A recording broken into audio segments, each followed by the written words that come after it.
but I've been here for eons. I have fed species greater than you, and I have starved species greater than you. My oceans, my soil, my flowing streams, my forests, they all can take you or leave you.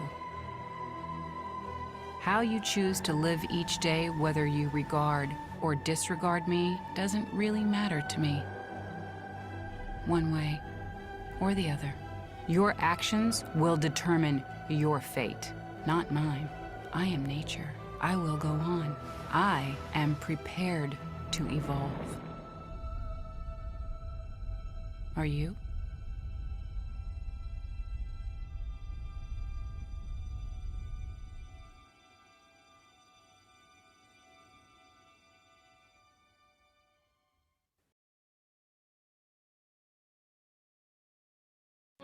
Climate change. It's real, it's serious, and it's up to us to solve it. In the last 2 decades, we've experienced 14 of the hottest 15 years on record. By 2050, drought and chronic water shortages could impact 1 billion people, while millions more will be at risk from coastal flooding. It can seem overwhelming, but there's reason for hope. If we embrace solar and wind power to their full potential, we can cut the world's yearly carbon emissions by 1/3. Already, Germany generates 27% of its electricity from renewables, with a goal of 80% by 2050. Denmark has shown it can produce more wind energy than it can use, and England is building the world's biggest offshore wind farm. Communities large and small are taking steps. A new public building in Mexico City has an exterior that breaks down air pollutants, erasing the effects of 1,000 cars each day.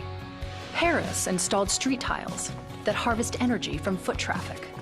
Other cities are paving streets with smog-eating concrete and sidewalks with recycled materials. Individuals can make a difference too, through the choices we make every day. If every American driver drove 10 miles less each week, it could eliminate more than 100 billion pounds of carbon from the air each year. New innovations are making important strides possible, and more are on the way, but we can't wait. Reimagining our world's energy future will take a shared sense of urgency from countries, companies, cities, and all of us. Working together, real change is possible. Learn more at natgeo.com/climate.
Good afternoon, everyone. Our program will begin shortly. We are also currently live streaming at our FB official page of Green Conversion. Thank you.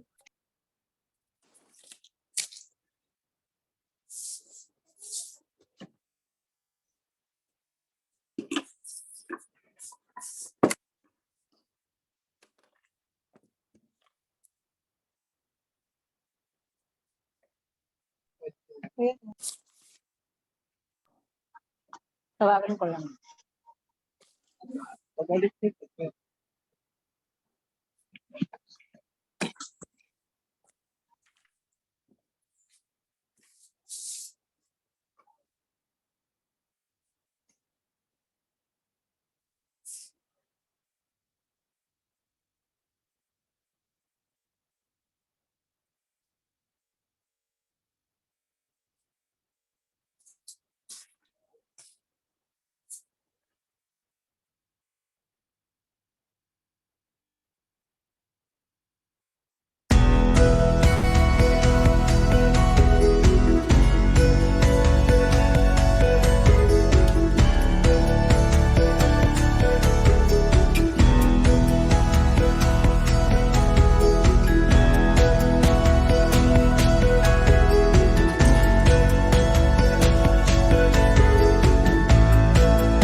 Good afternoon.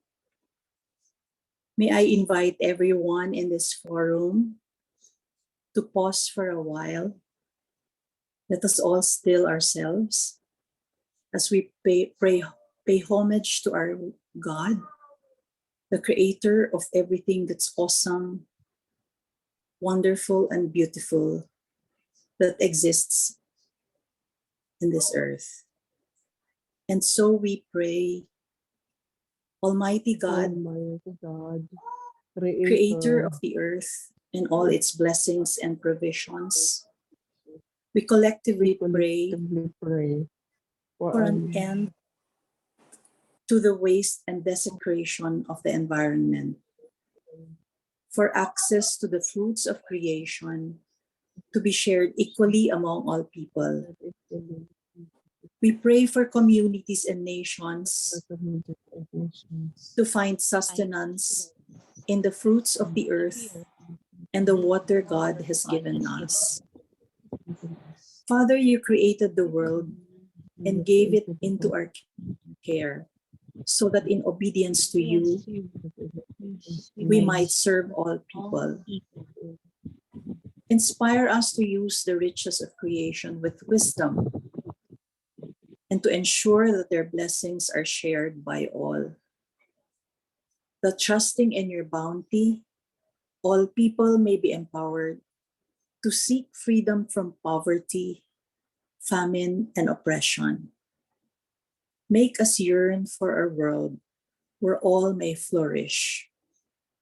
Show us how to walk gently on the face of the earth and hold all in trust for future generations.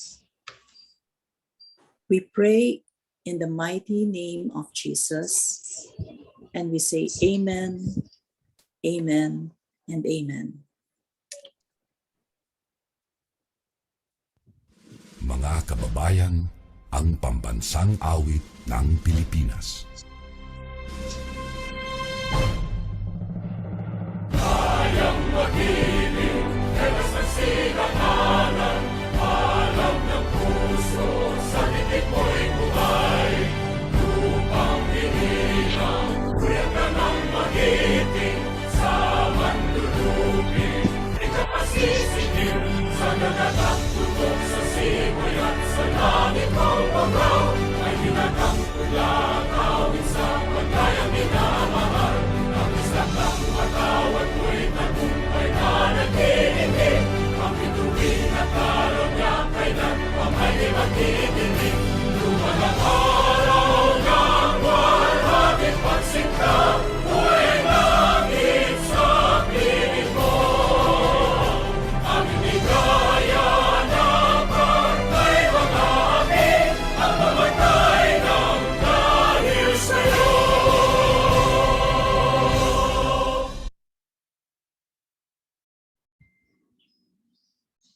Good afternoon. Isang makakalikasan at mainit na pagbati sa inyong lahat. Ang bilis ng araw, no?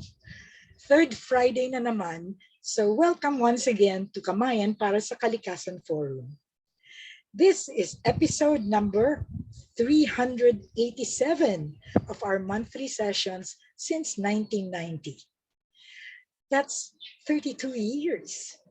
Kamayan para sa Kalikasan is brought to you every third Friday of the month by Green Convergence for safe food, healthy environment, and sustainable economy, or Green Convergence for short, or GC for shorter, with the forum's founding partner, Kamayan Restaurant. If you want your friends or colleagues to join us, we are currently live streaming at the Green Convergence Facebook page. Later, a video recording will also be uploaded to the GC website and YouTube channel. Myself, I am your moderator, Marie Marciano, a founding member and former vice president of Green Convergence, as well as a lifetime volunteer and advocate of various social causes. And now is the perfect time to introduce my co-moderator. He is the Vice President of Green Convergence and the National Coordinator of the Lasallian Institute for the Environment or Life of De La Salle, Philippines. He is also an independent module writer and curriculum developer in science and an online educational content creator. Please join me in welcoming Mark Tinao. Hello, good afternoon, Mark. Thank you so much, Miss Marie, for that kind gesture of introducing me to our participants. And again, it is my pleasure. The pleasure is all mine, serving other people, serving the environment, of course, our Kamayan brothers and sisters here. And as you've mentioned earlier, we are down to our, I think, 387 session.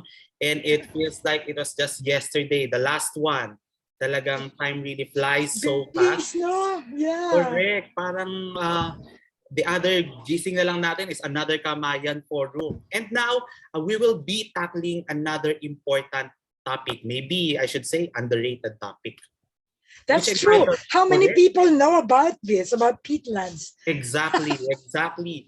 And the title of our theme for today, or for this Kamayan forum, is Protecting Pitlands, the newly recognized treasure of the Philippines. We will know more about how peatlands work, or maybe how they exist, how they help the environment, how they help the people. So we will be their knowing value, that. no? Correct. And their value. We don't even, you ask people, I don't think many people know what a peatland is. Correct, right. No, di ba? So they would know now So the importance of peatlands. Yes. So go and call your friends and associates to tune in sa live streaming natin, no? Baka makahabol, pwede sila makahabol. We're just starting, no? So yes, any other thing you want to say, Mark? Yes, Miss Marie. Once again po, magandang hapon po sa ating lahat at sa lahat ng mga nakikinig at nanonood mula sa iba't ibang parte ng ating bansa at ng mundo. We won't be able to recognize or acknowledge each one of you right now, as I think we have 36 or 37 participants or so.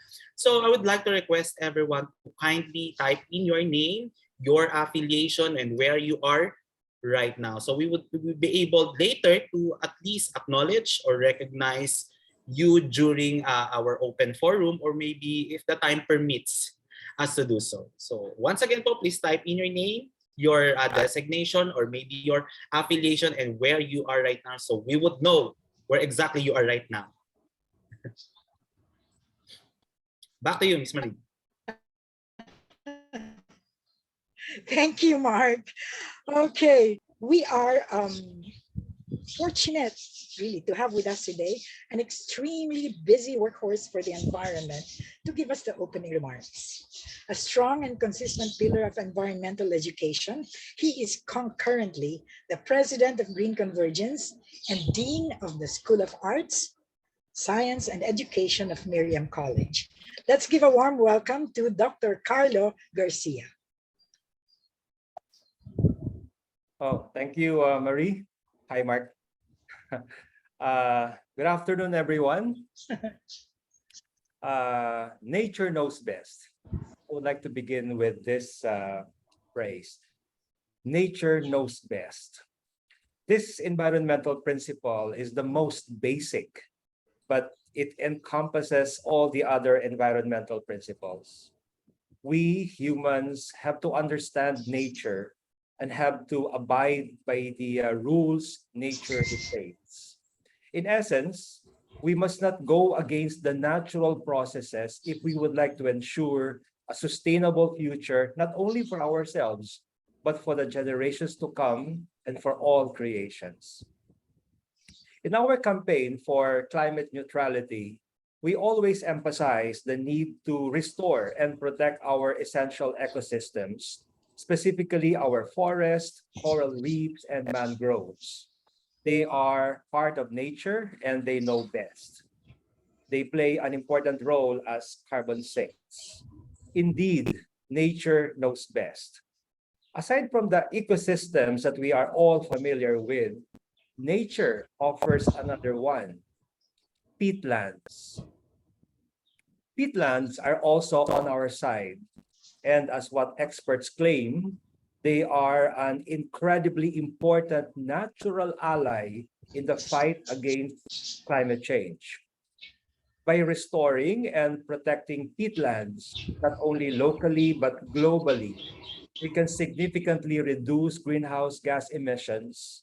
And reviving this essential ecosystem means harnessing its many services, including increased water quality, improved wildlife habitat, and more importantly, its role as a carbon sink, a natural carbon sink.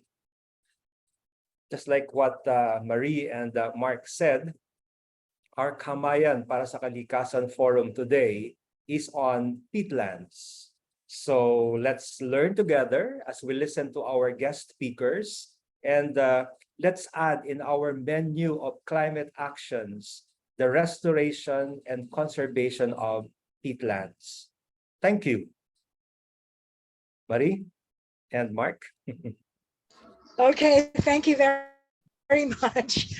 Dr. Carlo, thank you. It's always a pleasure to have you here at Kamayan. And now, Mark, we need to finish the business part, talking about the usual, the procedures that we have to follow. I'll start, okay? I want to describe how we are going to run the forum. We've done this for 32 years, and this is the most efficient we've found to be. First, the forum is when we listen to all our resource speakers, one after the other, make their presentations to enlighten us about the things that we don't know about or we want to learn more about. And then, so that's part one. Part two is where we take your questions. Okay, so in part one, when you listen to our resource speakers, note down your questions. Baka you will forget it. No? So note down your questions. In part two, that's when we will take your questions, but they will not be answered right there. Okay, we will take all your questions, put them all together, and then in part three, that's when our resource speakers will answer all of them. They put all the answers together also. Some questions will have can be combined, and the answers can be shorter that way, instead of one answer, one question, one answer. So it is the most efficient, and we found that this is how we are able to get as many questions as possible and to get the answers from our speakers. So that's it. I hope you will not try to ask questions during the first portion or try to get answers during the second portion. I hope that's clear. Thank you. Mark, you have some guidelines? Correct. Thank you, Miss Marie. But before we proceed to our participants' guidelines, I'd like to take a minute or two to acknowledge our participants. So I think we have a few people here who wrote their names and their affiliations in our chat box. Allow me to read. Miss Mary Lynn Cananea from LGU Cagayan de Oro City. Of course, Sister Angie at Sophia House in Quezon City. Ronnie Villaber and Jam Colas of the Pit by Wild Pigs Eco Pit Farm located in Alang-Alang, Leyte. We have another from Jose Romelio Aquino, De La Salle University, is now in Muntinlupa. Next is Miss Myra Limbo from Miriam College. We have another from Miss Jamie Tabing from Biodiversity Management Bureau, National Parks and Division. Of course, Sister Sonia Aldeguer from Quezon City. And she said, I'm happy to be with you. All right. We have another from Miss Arlene Adamos de la Cruz, Parañaque City. And next one is Miss Gail Agos, Philippine Women's University. Good afternoon to all of you. So again, I'll be sharing with you our participants' guidelines for this Kamayan forum. We only have just two. Again, to avoid distracting ambient noise, all participants are requested to keep your microphones on mute in the entire duration of the webinar, except during our open forum, of course. And meantime, you may use the chat box for comments, reactions, and messages. And if you are feeling shy today and you don't want any other participants to read your comment, feel free to message me or feel free to message privately Miss Marie, and we are very welcome to read it aloud for you. Miss Marie. Okay, thank you, Mark. I was a little scared because you were what's this, choppy for a while. The internet connection these days is not so good, right? Mine's last Kamayan, I was disconnected twice. I really panicked. I hope it doesn't happen today. Anyway, thank you, Mark, for the guidelines. Now we're ready to introduce our first resource speaker. He is the interim executive, or FPE. At the same time, he is an assistant professor at Philippine Women's University and an assistant professor lecturer at De La Salle University. In addition, he is the country coordinator for the Philippines of the People for Peat Coalition and the Tropical Rainforest Conservation and Research Center. To enlighten us about the Philippine peatlands and the ASEAN People for Peat, let's give a warm welcome to Mr. Jerome Montemayor. Jerome? Hi, Marie. Hi. Yes, an honor and a pleasure to be here. I believe this is my nth participation. Nice to have you. Yes, thank you. This is my, I don't know how many times I have participated in our monthly kapihan. I know, before right? the pandemic, Suki. face to face. Yes, but I believe this is the first time that I'm on the other side of the fence, sabi nga nila, na You're a guest. ako ngayon yung mag-share. So siguro Yes. parang ganun ang ating samahan, no? Sometimes we are the participants and the learner, and sometimes we are the sharer and teacher or resource person. So maraming salamat po sa Green Convergence for this opportunity. Now, so I may begin. I would like to share my screen so we can start. Ayan. I just would like to confirm that you can see my screen. Yes, we can. Yes, thank you very much. Okay, so yung aking pong presentation are is basically composed of several parts, no? So the title is the Philippine Peatlands and the ASEAN People for Peat, or the EU SUPA 2. So, 2 kasi may I'll explain later bakit may 2. Pag 2, ibig sabihin may 1. So mamaya malalaman natin yun. Yes. But let me first actually kanina I think it was Marie or si sino ba yung nagtanong kanina? I think it was Marie. Kung alam nyo ba or narinig nyo na yung peatlands before coming here today. So, may I see so kung alam nyo na, maybe you can show and I'll ask Mark's help to see count, no? Hindi na kami nakapaggawa ng poll, so gamitin na lang natin yung emoticon. So if you already knew about or you have heard about peatlands or you know something about peatlands kahit konti lang before coming here today, can you click the heart emoticon? Teka, Mark, may nakikita ka na ba nag-heart? Hindi ko, medyo maliit yung screen ko eh. Correct. I was trying to navigate too.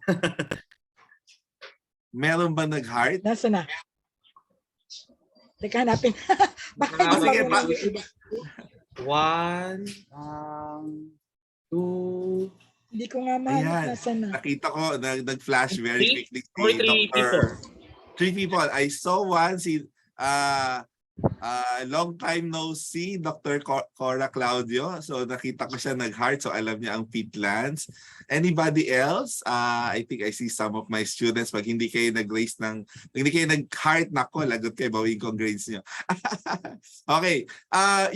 Okay, on the other hand, yung hindi pa nakakarinig or clueless about peatlands, can you please do a thumbs up? Kasi thumbs up meaning you're here and you're interested to learn more about peatlands. So can I see a thumbs up yung wala pa, clueless about peatlands? Ayan, si Sister Sonia. Sister Sonia, we will not leave today na hindi nyo na nalalaman about peatlands in the Philippines and elsewhere. Mark, sino pa ba? Sorry, hindi ko I makita think yung we have 6. Someone from PWU. Who else? Ayan, sige. So, parang mas marami yung ngayon pa lang matututo or gustong malaman yung about peatlands, ano? Tama pa. Yan, okay. So, let's begin. So again, ako po si Jerome L. Montemayor. Isang karangalan pong maging estudyante at recruit ni Dr. Nina Galang sa Miriam College Graduate School. So si Doc Galang po yung ano po, nag-inganyo sa akin to take up my master's and tinuloy-tuloy ko na po sa PhD. Doc Carlo, konting tulak na lang, ano? Makakaakyat na ng stage. Ayan. So, I represent FPE at the same time People for Peat. Yung People for Peat is a nickname for the formal project name, which is Sustainable Use of Peatlands and Haze Mitigation in ASEAN. So later malalaman nyo rin bakit ganun kahaba yung pangalan at anong kinalaman ng peatlands and haze mitigation. So let me begin po, no? So introduction muna tayo. What is peat? So yung mga alam na yung peat, refresher course. But for those who this is the first time na encounter nila yung term na peat. So peat is commonly defined as the accumulation or yung accumulation of semi-decomposed plant matter formed under waterlogged, acidic, and low nutrient conditions. So accumulation. It is these are both plant and sometimes even animals, dead animals, dead plants, parts of the plant, parts of the tree, or the entire tree na naiipon in a certain landscape, and later we'll do some technical description paano kung bakit hindi siya nagde-decompose. That's the wonder of peatlands. Pag napunta ka sa peatlands, you will be preserved. Kaya sabi ko nga, pag ako tumawid na sa other side, you can just maybe put me in the peatlands para I will be there forever. And I will, pwede nyo akong dalawin anytime. So anyone who would like to join me in the future, and mamaya may choices kayo kung saan yung pinaka malapit or saan yung pinaka gusto nyong peatlands. So, but literally, they sort of preserve the organic matter. Now, peatlands, yun yung peat. Now, peatlands refer to the area, so mostly terrestrial area, that is covered by peat. So, pag may peat, it's considered peatland. And later, I will walk you through the different definitions. So, diverse din siya. So, every country, they have their own adapted definition of a peatland. So, sa Philippines, meron din po tayo. In Southeast Asia, being part of the tropic region, most of our peatlands are tropical peat swamp forests. Yan. According to Dr. Edwino Fernando, kung may kopya kayo ng book niya, Forest Formations in the Philippines, mababasa niyo yan doon. It's one of the forest formations found in the Philippines, peat swamp forest. And I believe one of the priority types of forest that is being supported by Forest Foundation in terms of protection and conservation, our sister organization.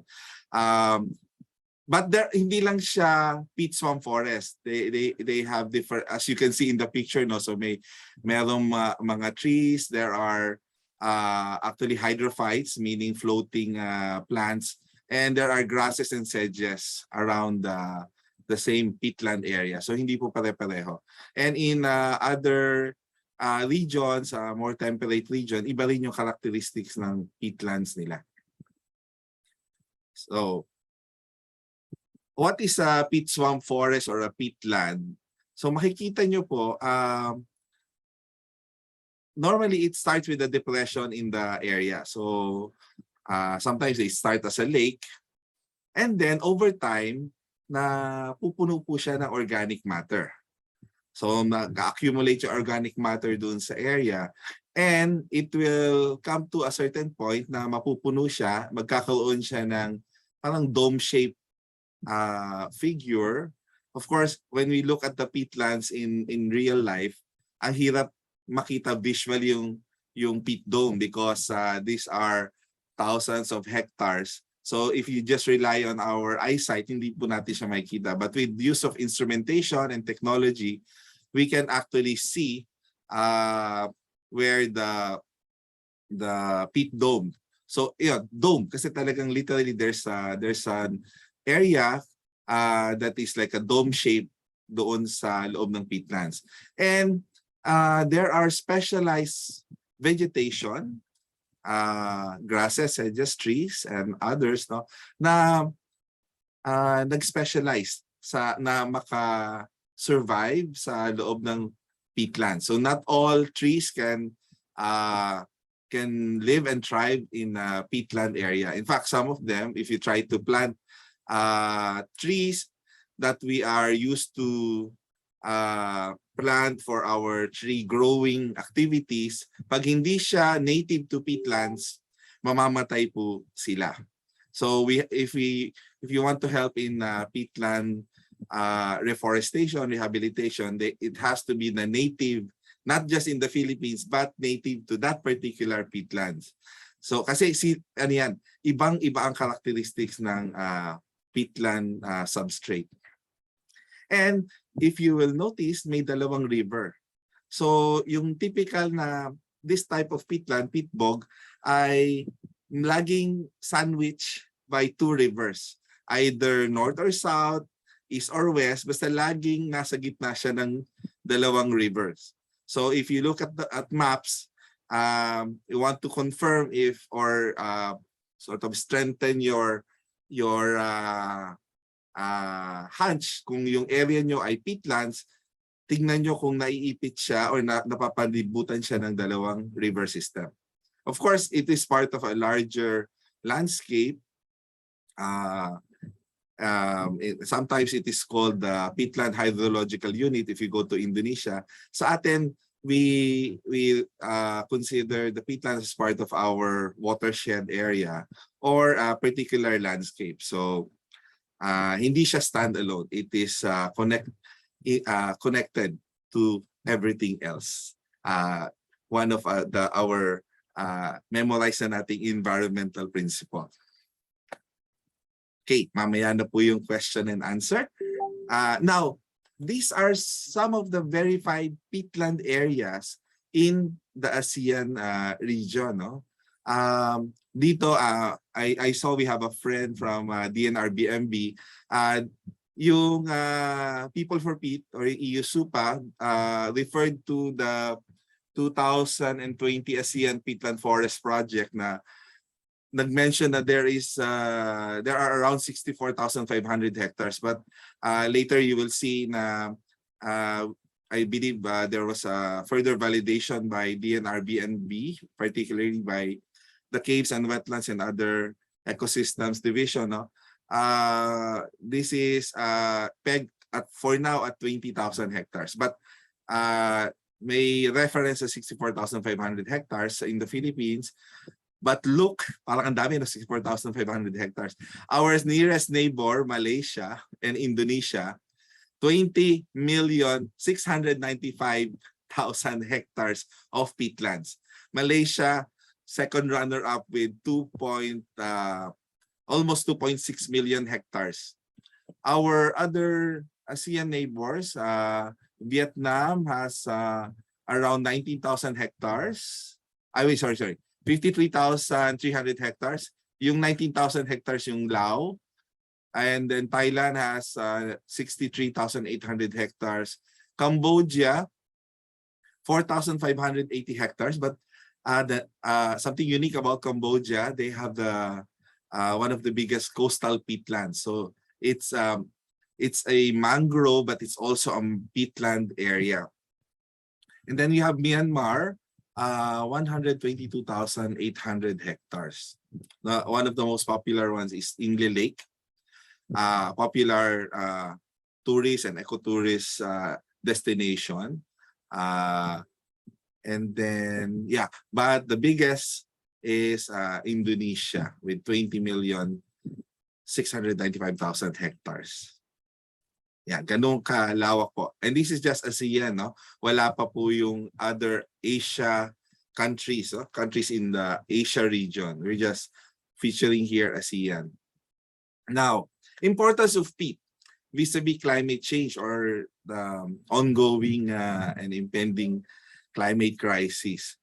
Now, peatlands cover only 3% of our global surface. So, sa kabuang land area of the entire planet, they only cover 3%. But here's the thing, 3% lang siya of our land area, but look at this important next figure. 30% of the total soil carbon, so meaning carbons that are stored in our soil, both above ground and below ground po ito na 30%. So imagine, we only need to protect 3% of our land. We can already protect and safely store carbons that should not be in the atmosphere but should be in land or stored in other ecosystems, no, to manage our climate crisis. 3% kapalit non 30%. That's already 1/3 of the total soil carbons. Ganun siya ka-importante. Kaya nga kanina may nabanggit na term nature-based solutions. Ang sagot ko doon is yung nature's know best, di ba? Environmental principle number 1. Nature's knows best talaga. Imagine right now a lot of international and national environmental NGOs are scrambling to come up with nature-based solution, where in fact, nature has already provided us with a solution to keep our climate in check. Andyan na yung mga peatlands and other wetlands ecosystem and other important ecosystems. Nandyan na sila. We don't have to invent them. Nature has already designed them for us. All we need to do is protect them so that they will continue to function well and do what they're supposed to do. Absorb carbon and store carbon.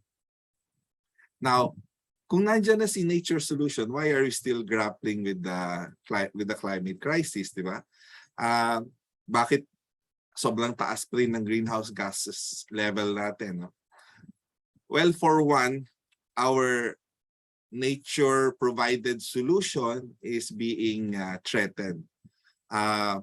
This was the major incident of peat fire. Na if you see the image in the right, this is a satellite image ng smoke or haze that a peatland fire created. I think this was in the late 90s, if I'm not mistaken. Peatland fire in Indonesia and Malaysia. Now, ano kaibahan po pag nagkaroon ng forest fire in the typical terrestrial forest and peatlands? Let me go back to my first illustration.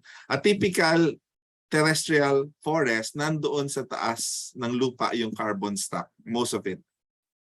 In the peatlands, meron siyang carbon stock above ground and meron siyang carbon stock, and majority of the carbon stock is below ground, or what the organic matter stored beneath the surface.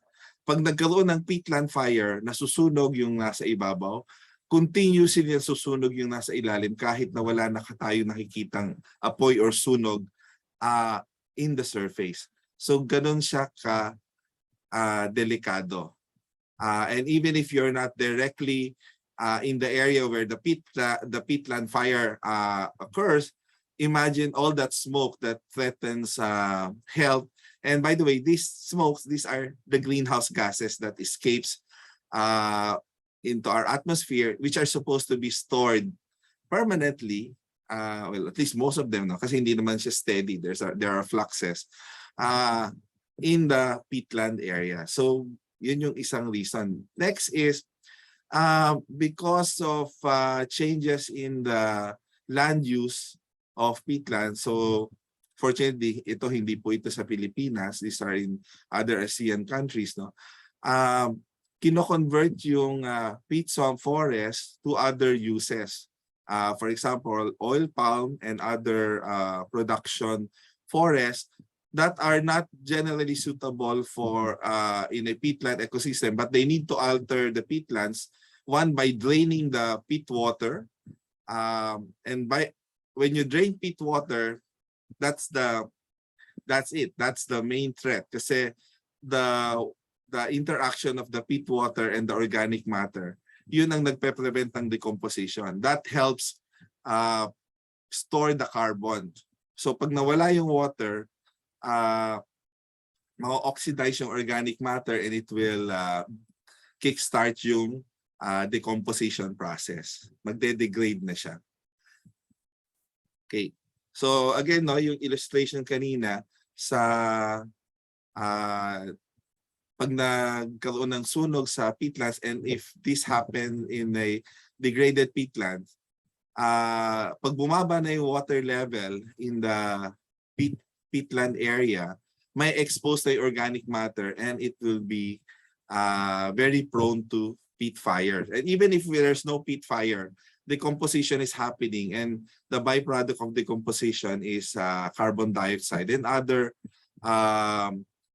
greenhouse gases, and the more lethal one is methane, which is I think 60 times more potent in terms of greenhouse gas or carbon equivalent impact in terms of yung kanyang greenhouse gas effect. Ito yun yung mga ito close to home. Ito malapit doon kila Ronnie and Jam. Tanaw ito doon yata sa kanila, no? So there are meron din tayong experience of peat fire, maybe not as dramatic as the ones that na nangyari sa Indonesia and Malaysia and other countries, no? But just the same, pag nasunog yung peatlands, we are emitting carbon instead of absorbing carbon. Plus, of course, yung threat to our biodiversity. Ang peatlands is home to a rich biodiversity, including avifauna or birds, no? Wala man kayo nakikita dyan ngayon sa pictures, but hidden doon sa loob ng mga grasses and sedges and doon sa peat swamp forest are rich biodiversity, including fish and including some of our endangered species, including yung Philippine duck, or locally known in Leyte as gamaw. Yan. And yung yung ating wild boar, Philippine wild boar, na naninirahan sa loob ng peatlands. Ayan, some more pictures of mga actual pictures contributed by citizens, no, na naka-witness ito at nire-report sa local government units and sa Bureau of Fire Protection and DNR. So yan, in action. But if you can imagine, hindi po yan madaling puntahan kasi po ang peatlands ay, again, it's mostly water and organic matter. So kahit may bumbero po tayo, even if you have a fire truck, the fire truck cannot go to the middle of the peatlands to suppress the fire. So the best thing that we can do is prevent the fire from happening. After the fire, ito nakuha po sa Google Earth, no? Maliit siya tignan sa inyong screen, but this is probably equivalent to about maybe close to 500 hectares yan. Yung brown na yan, that's the scarring. That is the after effect of a peat fire. This is in Leyte Sabo Basin peatland. Mamaya Jam and Ronnie will share their stories. Ito yung kanilang area. Muntik na, Ron, Jam. Oh. This was in 2019. Lapit na doon sa inyong ecotourism park. Muntik-muntikan na talaga. Okay, so ayan, of course, ito naman hindi mismo doon sa peatlands but surrounding watershed that is connected to the peatlands. A lot of quarrying happening. This is in again Leyte Saba Basin peatlands. Siyempre pag sinira po natin yung ating watershed area, saan pa kukuha ng water to recharge the peatlands, no? And of course, yung quarrying itself and destruction of the forest has its own direct impact on the forest ecosystem. Now, peatlands in the ASEAN. So Indonesia, in Indonesia, they have a government and law-defined definition of peatlands.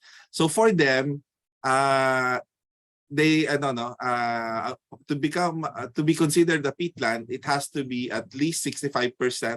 It needs to contain at least 65% organic matter, and it should be at least 50 centimeter deep.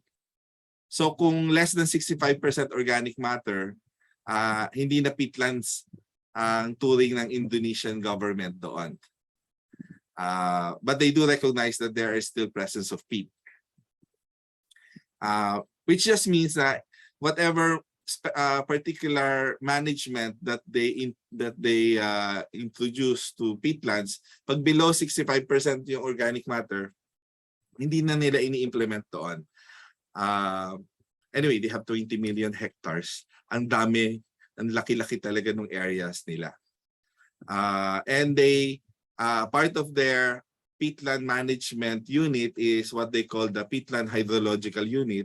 In other words, this is also what we generally refer to in the Philippines as landscape approach or watershed approach. You know? So from ridge to reef, ridge to reef in general, di ba? Pero dito, when you talk about peatlands, we're very particular about ridge to peatlands. So yung whatever effort we do should not be just in the peatland area itself, but also in its surrounding watershed, which is part of its larger ecological system. Malaysia, similar, no? 65%, and particular method in terms of determining yung organic matter. They use the Lawson ignition method.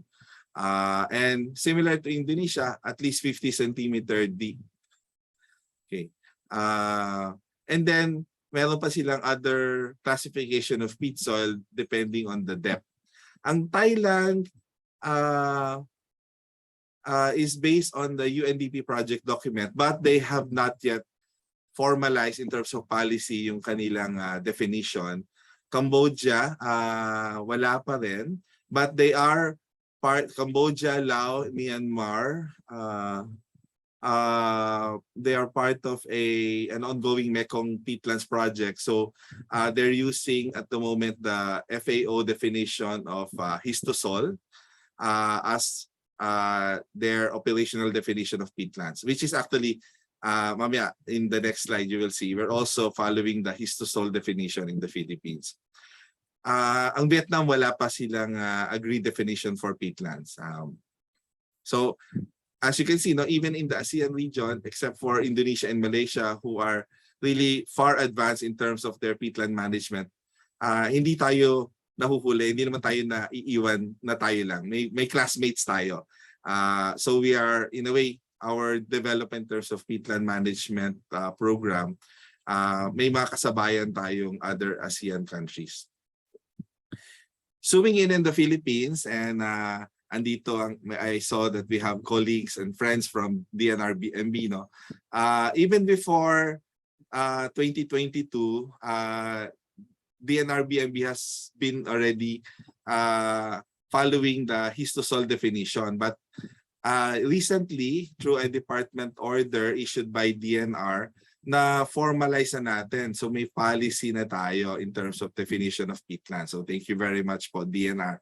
At meron na tayong masusundang official policy guidelines when we define peatlands. So let me read the definition of peatlands in the Philippines. So peat refers to dead and partially decomposed plant materials that have accumulated under high water saturation or waterlogged condition.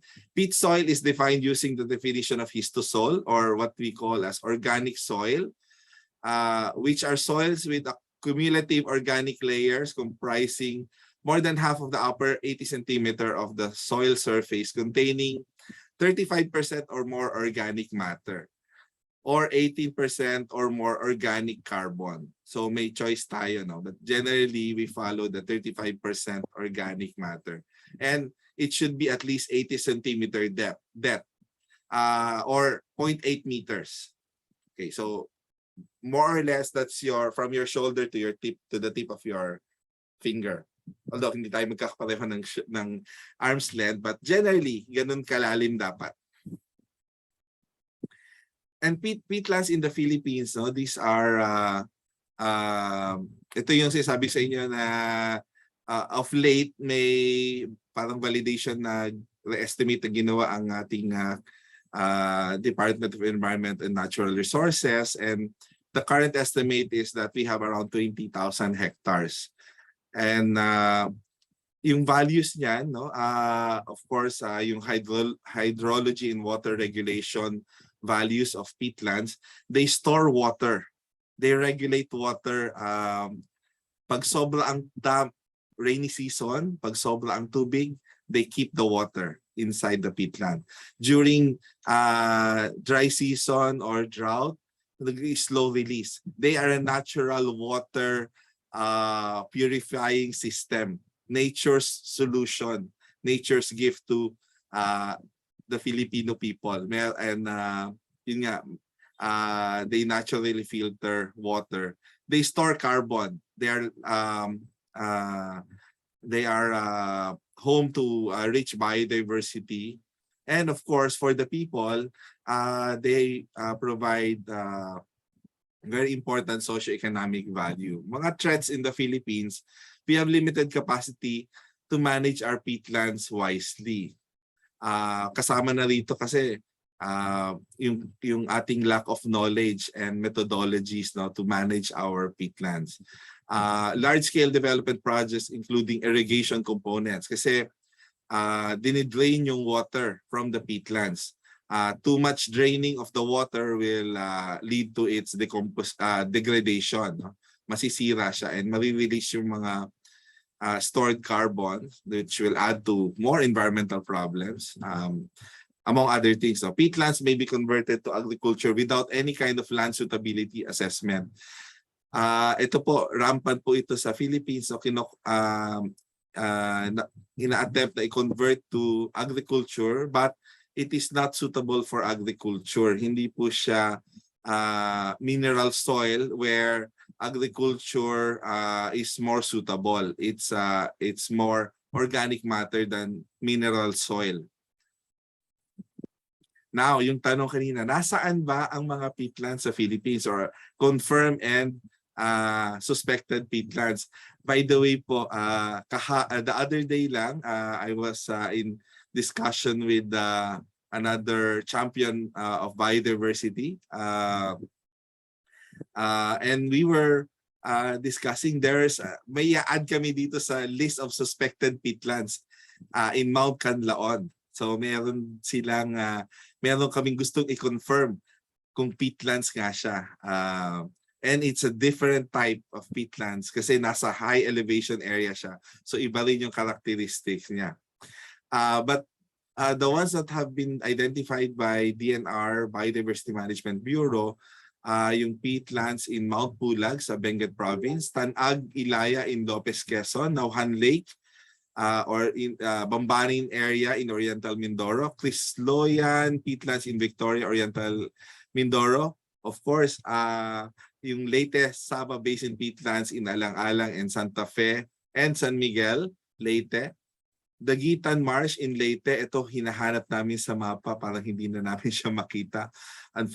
But we will try to look for this. Kapirawan Marsh in Leyte, Dulongan Peatlands in Basay.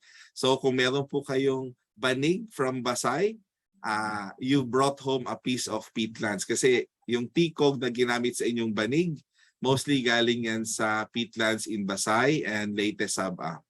Nalukaban Peatlands in Pambuhan, Northern Samar, San Miguel Peatlands in Surigao del Sur, Peatlands in Hibusong in Dinagat Islands, Ligawasan Marsh in Mindanao. And there are, yung makikita nyo yung map sa kabila, sa right side, maraming nakatulong points dyan na hindi ko pa nabasa yung kanilang pangalan. These are other suspected peatland areas. So kung meron kayong napapansin na area sa similar to mga na-describe ko na, please let DNR know or other NGOs working, environmental NGOs working on peatlands so that we can perhaps work together to confirm kung peatlands nga yung inyong area. We need to identify them and map them kasi they need a special type of management. And DNR has expressed yung urgent need for peatland conservation. Even kahit na may pandemic, not an excuse. We still need to protect and conserve our peatlands. Now, my humble contribution to our effort in protecting and conserving peatlands is as part of my dissertation, yung aking final research sa aking doctorado is I developed a Philippine sustainable peatland management model, and we tried it out in Leyte Saba, Nalukaban, and Lopez Peatlands. Yung challenge na kinaharap is we do not have sufficient knowledge about Philippine peatlands, which if mismanaged will contribute to their destruction and may accelerate climate change and further biodiversity loss and increase disaster risk. Ito yung ilan sa mga in-address ng aking research: gap in knowledge, lack of methodology, and our need for a sustainable management model for our Philippine peatlands. Ito po yung naging model, no? And it resembles our very own bangka, no? Although I have yet to see a bangka inside the peatlands, but there are peatlands that are that have yung maluwag pang water body inside. So pwede tayo mamangka sa loob ng peatlands like Agusan Marsh and others, no? So in a nutshell, probably we'll have more time in another forum to discuss this in detail, but there are 12 pillars, no, that we need to do, including knowledge generation, stakeholder development and management, peat-friendly economic management, no, and policy and legal management, and of course biodiversity, soil management, water management in the peatlands para magkaroon po tayo ng healthy, ecologically balanced Philippine peatlands ecosystems for the planet, people, and for everyone's prosperity. Yan. Pag may interesado pong malaman yung detalye nito, we can schedule a discussion on this. Yan. Now, isa sa mga challenges po dito sa ating bansa is we need to test the soil in order for us to determine kung peatland nga siya o hindi. Ang pinakamahirap hagilapin ay yung tinatawag na auger. Kasi may auger for mineral soil, hindi yan gagana inside the peatlands. It requires a special type of auger. And it's very scarce in the Philippines. You want to get to one, you need to buy from abroad. Ang DNR, I think, ang BMB, they have one at hindi ko alam kung nasa siya ngayon, kung nasa Leyte Saba or nasa Agusan Marsh na siya. Hiraman. So kung gusto niyo mag-research, aantayin niyo kung kailan malilibre yung auger kasi ginagamit din for research. Now, to do more research on peatlands, especially peat soil testing,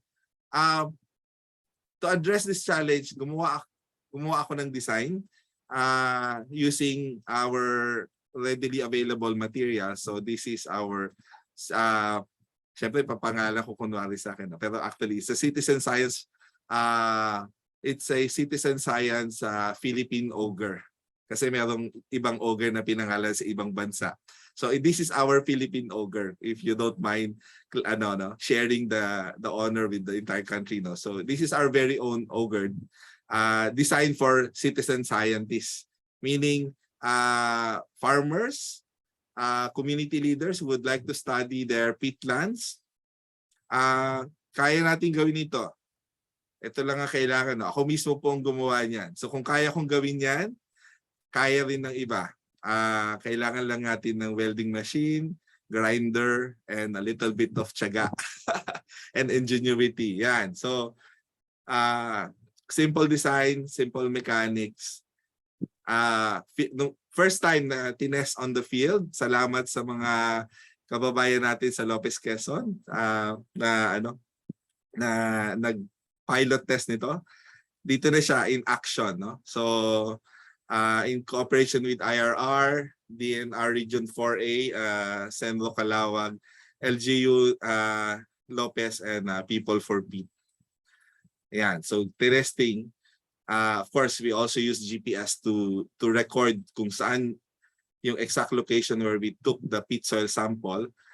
Ayan, may mapa yan, may plan on, may sampling strategy na ginamit in order to determine kung samples of the soil that were, yung kung paano kokolektahin yung soil sample and paano siya ibabag and tag para matest. Now, soil testing is also very expensive in the laboratory, so I also developed a citizen science soil organic matter test using Lawson ignition method.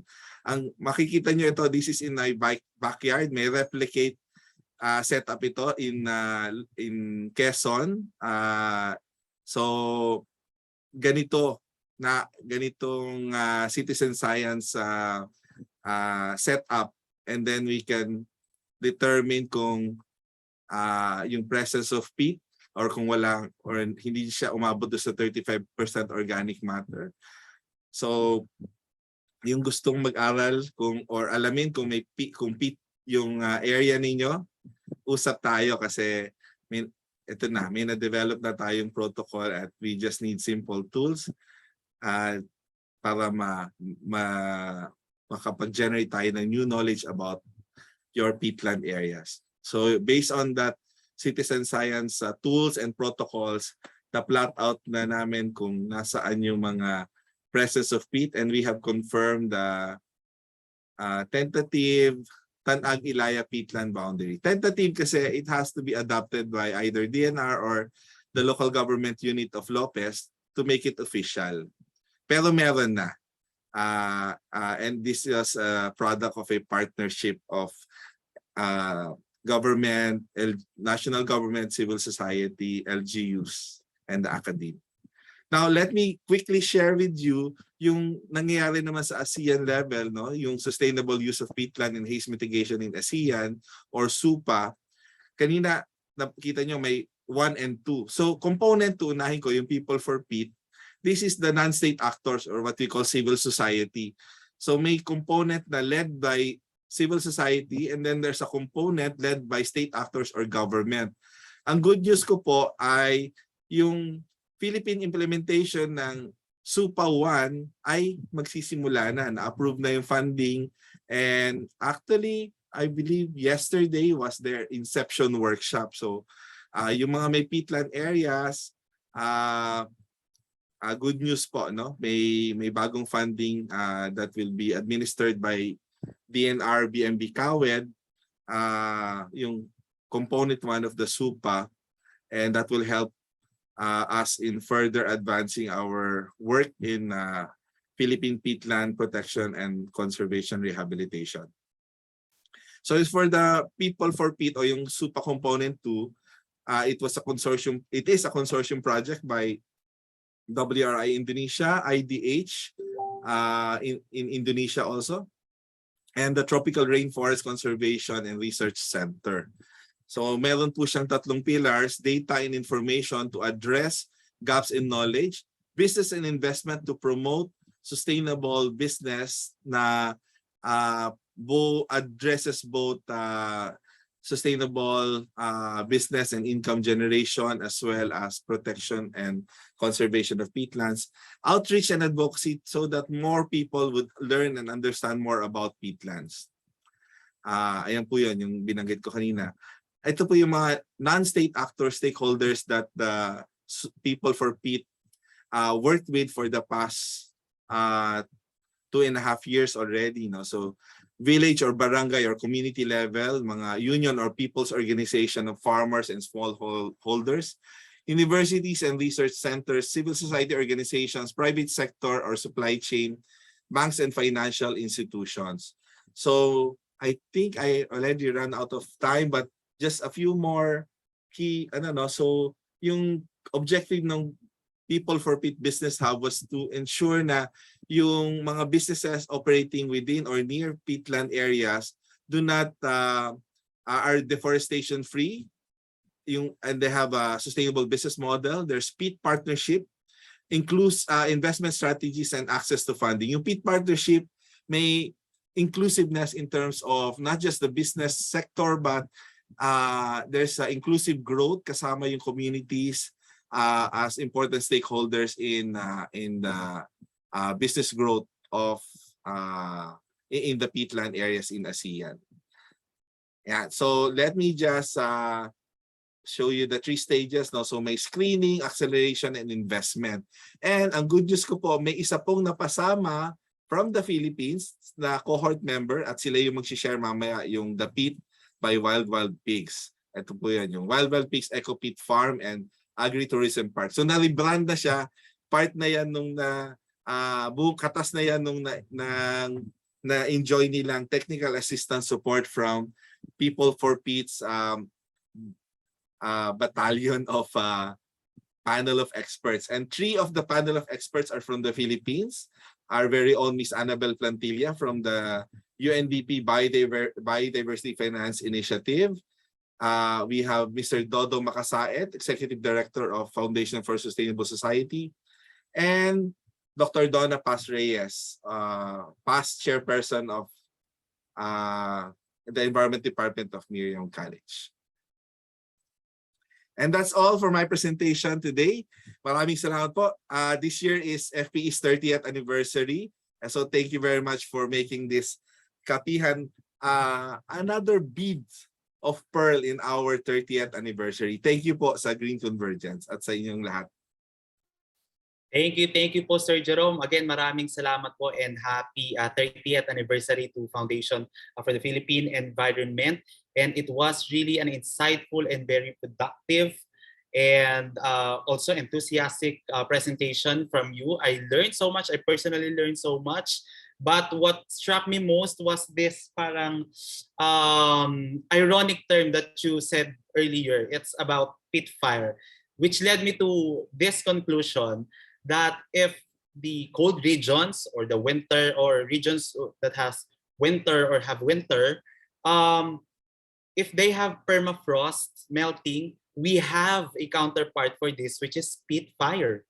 So again, this conclusion is highly debatable. You can contest it whenever you want. But once again, thank you so much for the new knowledge, Sir Jerome, and wishing you congratulations and to more studies pa about peatland. Once again, maraming salamat. And now we will be moving on to our next topic.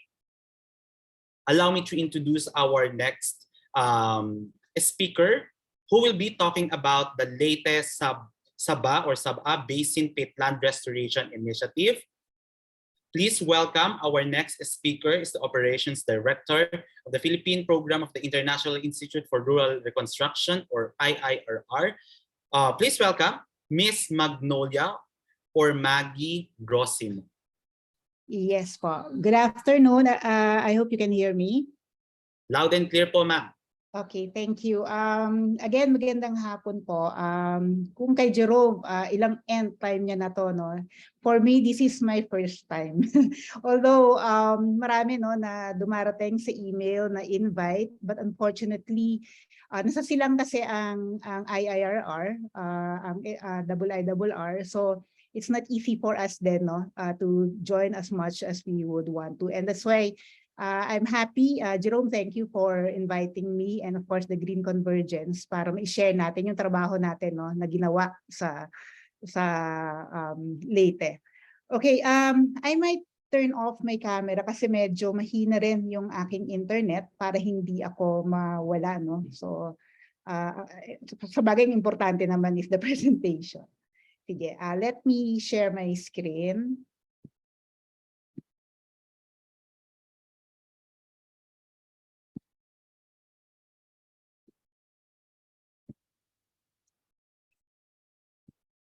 Alright. Okay na po? Clear na siya? Nakikita na siya? Yes po. Alright. Sige. The title of my presentation, kung titignan nyo ay nilagay ko ay IRR's New Programming for Climate Change Adaptation and Mitigation. No? Bakit siya new programming? Kasi actually for us, bago sa amin din ito for our organization, although we've been doing programs, no, and projects in NRM, first time, no, na kami ay may involved dito sa ganito, no, na sa Pitland project. But before that, let me just pakita ko lang yung content, no. So papakilala ko lang quickly yung aming organization, and of course I'll focus on the results, no, ng aming 4-year project sa Leyte Pitland, and quickly rin lang ipapakita ko rin lang yung bagong work namin on Pitland naman sa Tanag, Ilaya. All right, so let me introduce our organization. No? Ang tawag pala sa amin ngayon, may bago na kami. I think baka yung iba sa inyo ang tawag sa amin ay 11RR. Yan talaga yung nakasanayan. But now, nag-rebrand kami, no? Para kaming radyo ngayon. Ang tawag sa amin ay IIRR. So for yan na po yung aming official name, no? So IRR, matagal na po in the Philippines. We were established in 1960.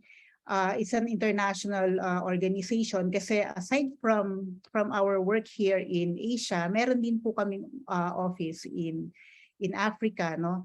And in fact, for Asia, we started here sa Philippines, our work here sa Philippines, pero we were able to expand in some of the countries dito sa Southeast Asia. Una is dito sa Cambodia.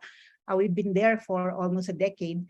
And just recently, siguro mga less than 5 years ago, we started our work then sa Myanmar, which unfortunately sa ngayon medyo nahinto rin, no, yung aming mga efforts doon. Konti na lang yung efforts namin because of the situation in that area.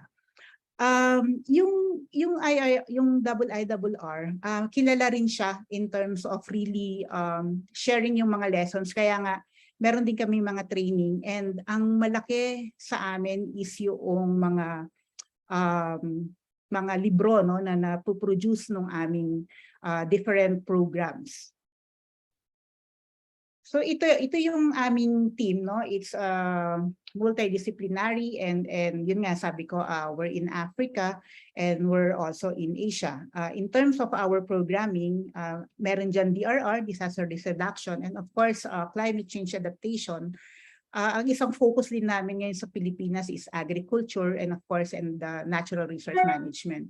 And now we're also building our programming in health and nutrition, and of course enterprise and development.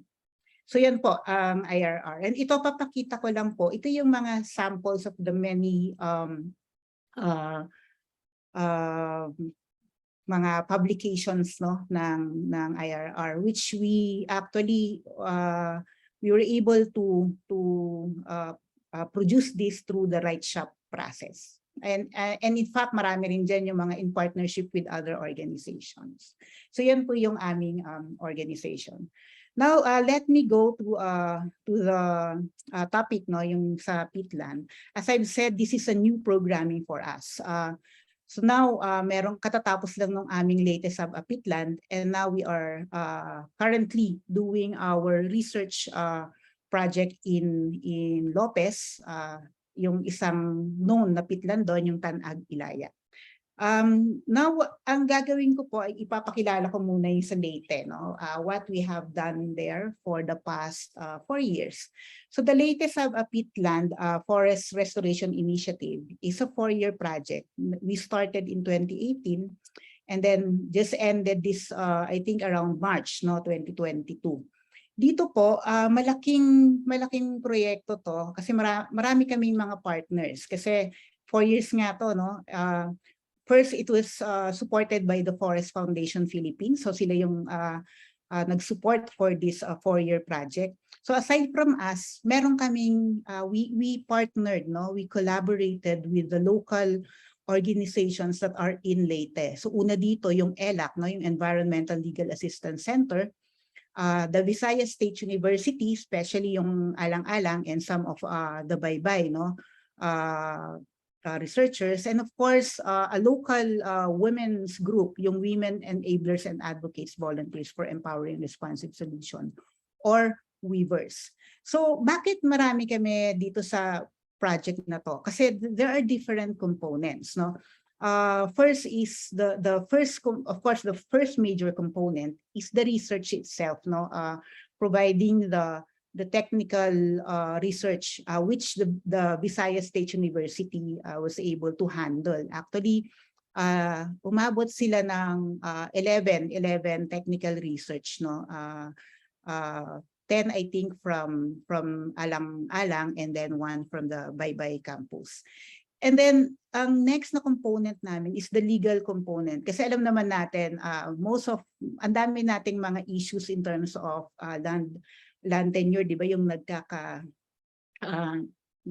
nag-overlap, no, ang mga management regimes, and unfortunately this also happened in Sabah, no? That's why we have ELAC para naman tignan natin kung ano naman yung itsura ng land tenure doon. So that's why they had research naman on the legal side. And of course, ang aming, kumbaga yung aming organizers sa community, it was led by weavers, no? Ayan.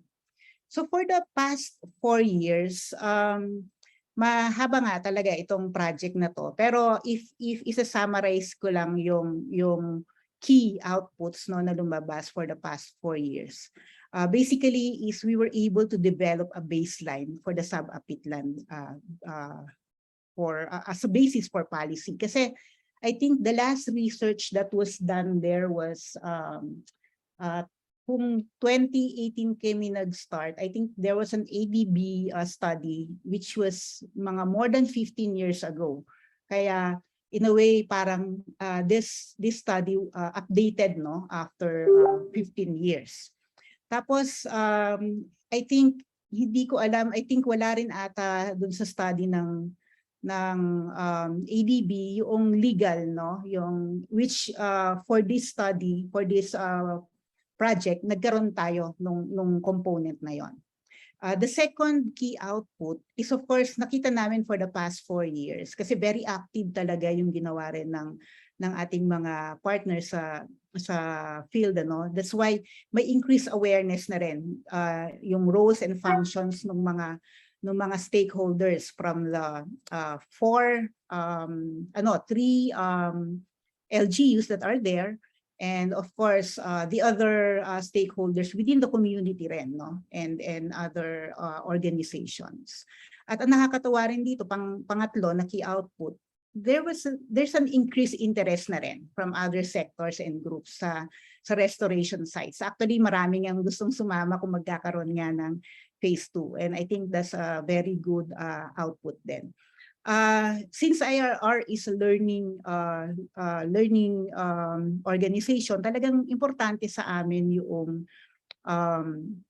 pag-document. That's why very conscious kami dito, and because of that we were able to have a significant number of knowledge products, no, which we will share definitely. In fact, after a meeting with our partner din, itong Forest Foundation Philippines, nagpaplano na kami ng official na ma-turn over na rin doon sa sa mga stakeholders and para widely makita nila rin yung for other sa nationwide, hindi lang nationwide pero sa other regional stakeholders din makita rin nila yung mga knowledge products na ito.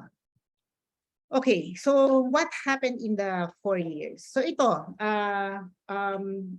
itong nasa harap na, itong nasa PowerPoint na ito ngayon, ito yung final no, na nakita in terms of the extent, yung boundary ng peatland. During the ADB research, I think nasa 3,000 siya. Pero kasama ata doon yung Palo. But for this research, this only covered 3 municipalities, and these are Alang-Alang, San Miguel, and Santa Fe, no? And of the 3 municipalities, may 8 barangays doon. So as of now, ito yung official, no? Nasa 2,174.64 hectares ang peatland, ang sub-Leyte peatland.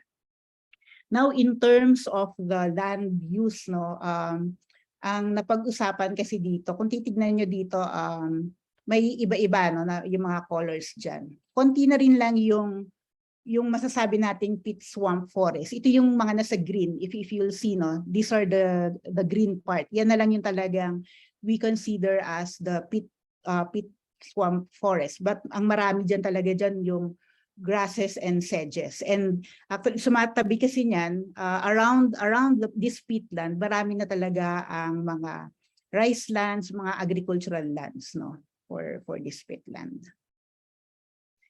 Now, in terms of the depth, no, lumabas dun sa isang study na ang pinakamalalim niyang depth, no, na naabot is 14 meters. Pero the average depth is 2.7 meters. Ito yung sa study na nakita, no, yung naka 3D siya. Ganyan yung itsura niya kapag titignan mo in terms of yung lalim. Yung malalim na yan is nandiyan yan sa bandang Alang-Alang. I think that's in Tabangohay and some parts of yung isa pang barangay, yung Langit, no? Kasi diyan talaga yung may forest area pa. So yan. Now, let's go to the study naman noong legal, no, in terms of the land tenure. Yun ngayon lumabas. Unfortunately, may mga areas na carp, no, na isama sa Comprehensive Agrarian Reform Program.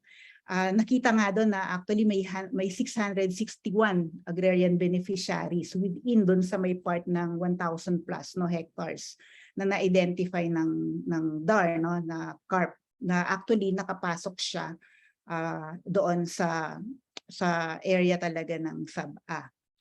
Pero part din doon sa research na nagawa ng ELAC, may nakita rin sila mga potential for reclassification. Kasi ito yung mga lands na hindi naman ever since nagamit, hindi siya na-cultivate. Kasi nga, it's peatland. So, the farmers, itong ating mga beneficiaries, never nila siyang nagamit, no? So may mga areas talaga doon na nakita na under carp pero never siya nagamit. So ito yung mga candidates for the instatement or reclassification. In terms of the results nung legal research, dalawa lang yung tinitignan, no, na pinag-uusapan. Either a petition for exemption ng area or a petition for cancellation ng mismong CLOA. Hindi, kung pa lang ito ha, recommended legal actions. Wala pa talagang action to. So ito pa lang yung tinitignan. But of course, with ELAC working with us, syempre ang gusto talaga natin is hindi masyadong maapektuhan naman itong ating mga local stakeholders sa community. So ito rin yung mga pag-uusapan in phase 2. Now, in terms of the physical studies, marami yun eh. They conducted biodiversity, they conducted a soil test din. Lumalabas in the different studies that there is really an evidence na ng degradation. Papakita ko lang siguro yung yung iba dito. Hopefully, sayang nga nandito sana yung ating mga researcher para they can explain it more. But I'll just give you yung mga evidences, no. Una dito, kasi yun, as I think for peatland, to be peatland, dapat talaga ay basa siya lagi, di ba? Dapat yun yung kailangan niyang mangyari dun sa area. Kung hindi na siya basa, definitely then that's the start of degradation. Makikita nyo dito sa table, yung extent, no, yung green, yan yung nagiging positive lang yung water table niya during December for all the barangays. For at least for the other barangay, itong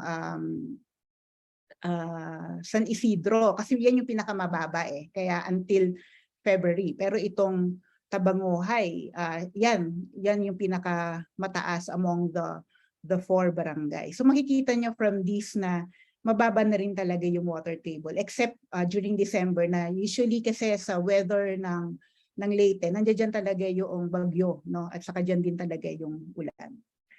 Ang mga evidences pa, no, when they did the soil testing din, yun ngayon lumabas din, no, sa mga chemical properties na talagang may mga degradation na rin na lumalabas.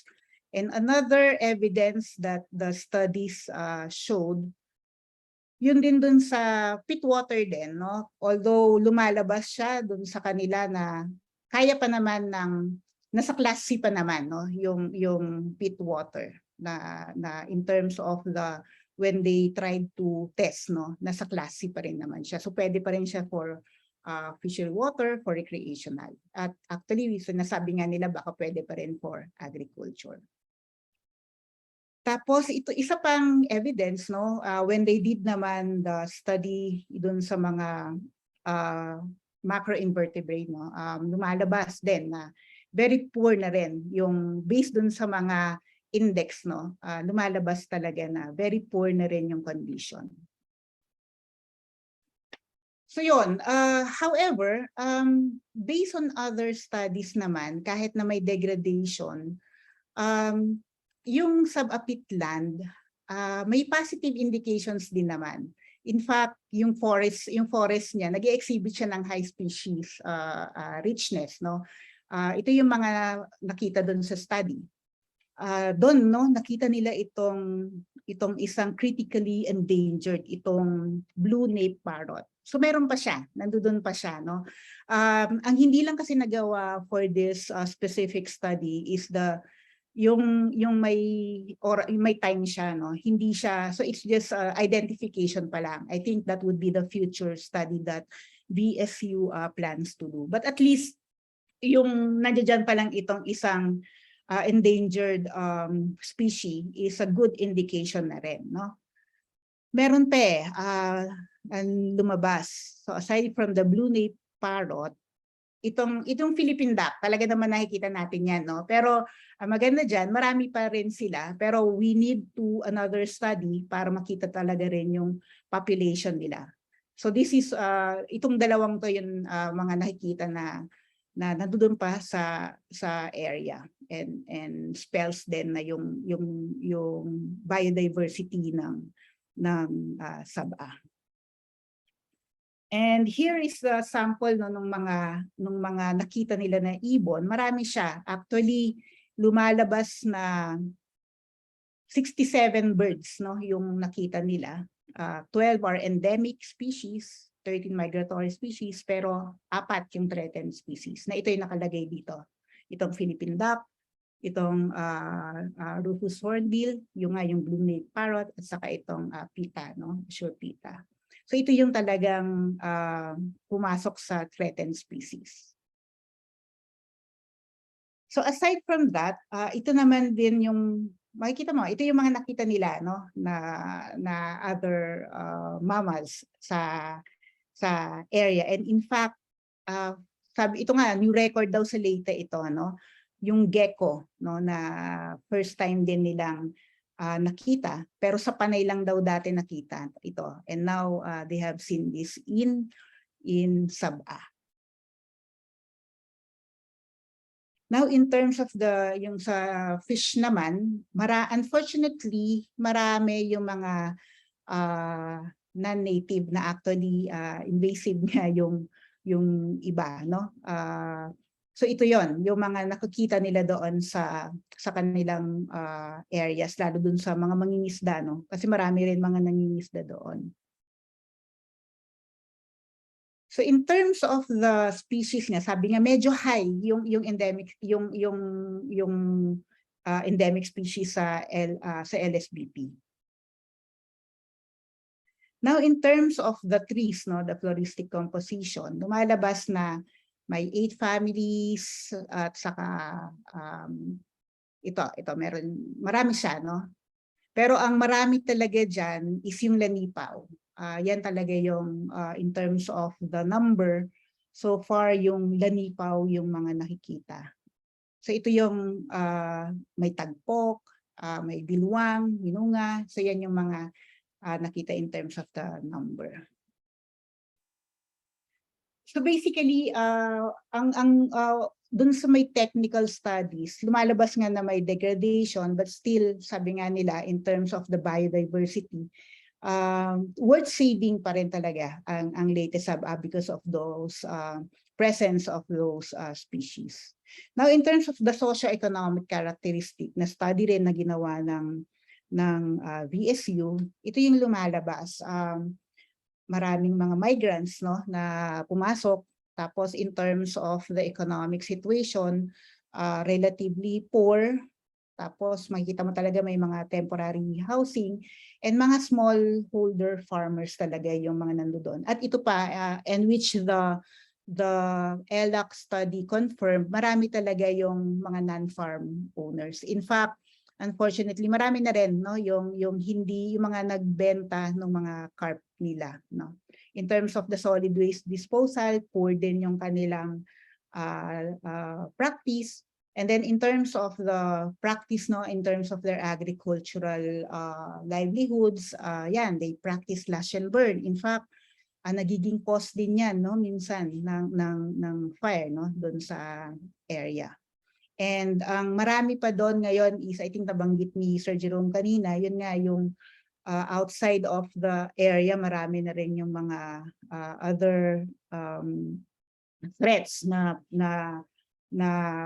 pumapasok doon sa area. Yun nga yung mas nagiging maraming housing din and of course and others.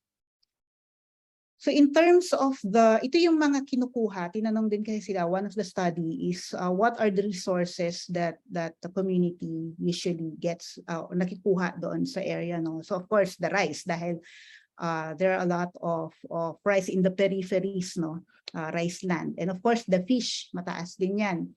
And yung birds and firewood, itong tikog, in fact, yung tikog, sabi nga doon during our value chain analysis, ang lumalabas, yung mga weavers, no, sa ibang munisipyo, they prefer the tikog of this area. Kaya isang magandang din ito, opportunity for the community. And may nakikita rin pa silang wild pig, but especially for some areas doon sa may bandang yung barangay na mataas, yung doon sa nalimutan ko, sorry, I forgot the name. So yan, Tabanguhay, yeah, the Tabanguhay. So in terms of their catch, yung sa fish, no, ito talaga yung mga, yan yung turubay, pantak, makikita mo talaga yan na mga kinukuha talaga nila. And yun nga, unfortunately, itong pantak ay nasa near threatened na rin according to the IUCN. And ito, same with the Philippine duck na nabanggit na nga kanina, initially that the gamao, they call it gamao, they are being, hinuhuli rin sila unfortunately, so itong Philippine duck. And then in terms of the 3 species that they collect, ito siya. Marami talaga yung kumukuha ng kabak and lanipaw. Now, in terms of the governance, lumalabas as of now, wala pa siyang clear, no? But in the span of the project, nagkaroon ng, alam ko merong LCA, no, ang Alang-Alang at Santa Fe, and they have used the initial document, the initial result, no, na to really enhance din yung LCA ng Alang-Alang at Santa Fe. And then in terms of the future plan, no, we're currently in talk, no, with our partner, with Forest Foundation, because we really want to, marami pang pwedeng gawin dito. And if ever this will happen, we're really planning to focus din talaga yung sa management structure and yung talagang yung LCA. In the course of the project, we realized na yes, nung una kasi ang parang what we wanted to have was an LCA per munisipyo, no, per municipality, but along the way we realized na mas maganda pa rin talaga na at the provincial level. And this was already before the project ended, mga bandang February, nagkaroon talaga ng series of presentation sa mga local governments, and of course even with at the level ng provincial, and they're really open, no, to really explore this. Tapos for phase 2 also, we're looking at further evidence building, pero hindi na lamang sa Pitland, no? We're also planning to do further research then, kasi we know that hindi yung kailangan din makita kung ano yung impact, no, yung mga nasa labas ng peatland, the 2 watersheds na nandoon, ano yung nagiging impact nito sa peatland. So we plan to do scientific studies together still with BSU and other academies, kasi they already like for example for UP Tacloban, they would want to be part, and other academe in the area. As for IRR, we won't want to continue yung inumpisahan namin na participatory action research. Here we are trying to test some climate smart options for the farmers, kasi titingnan nga namin kung what is the most suitable for them, the most suitable practice. Siguro pakita ko lang yung naumpisahan, no, na dalawa pa lang yung naumpisahan namin doon. This one, they started kasi some of them really ang issue talaga nila is, of course, nasa peatland sila, hindi talagang mahina, no, ang production. So we gave them the opportunity to test some of the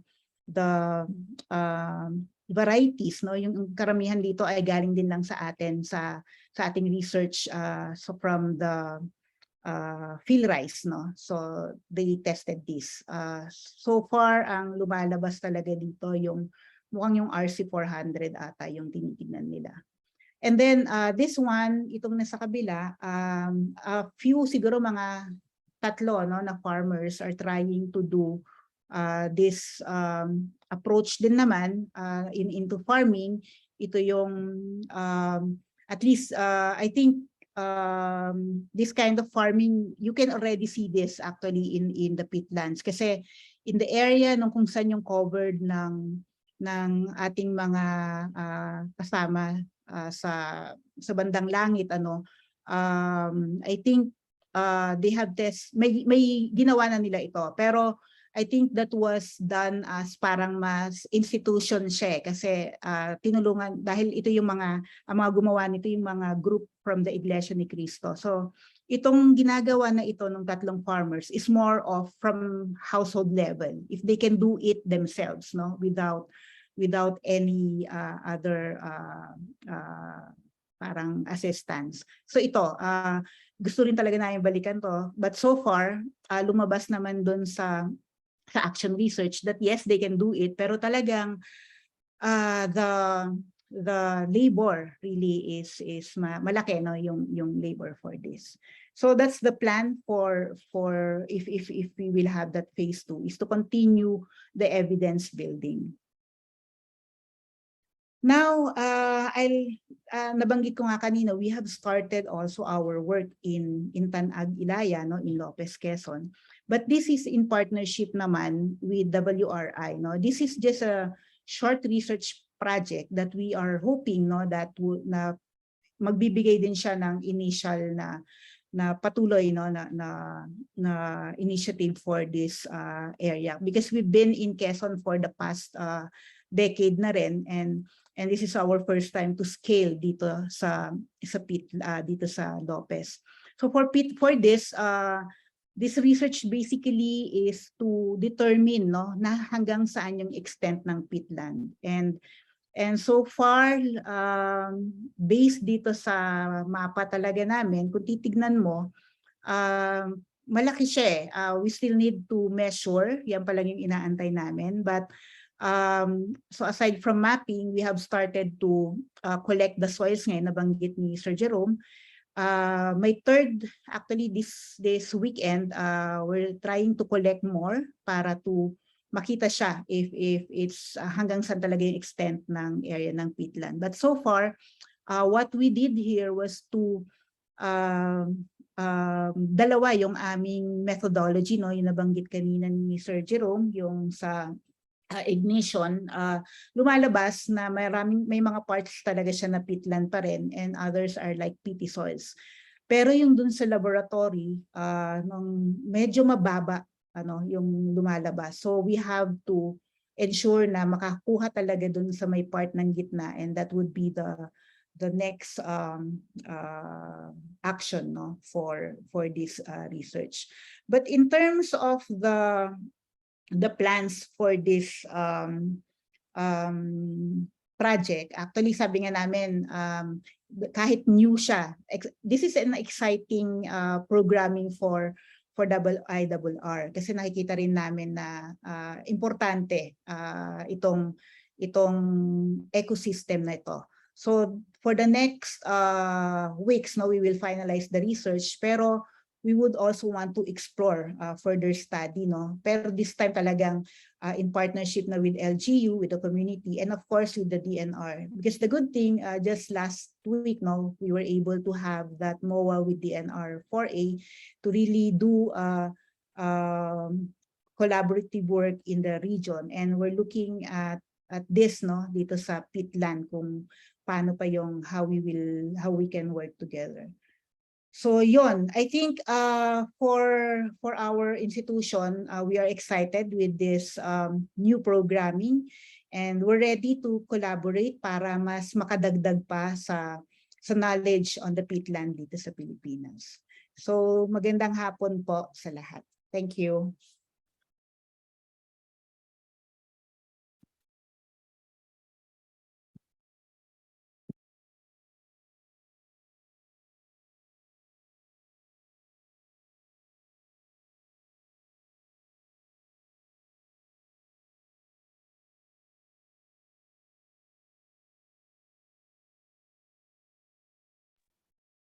Oh, okay.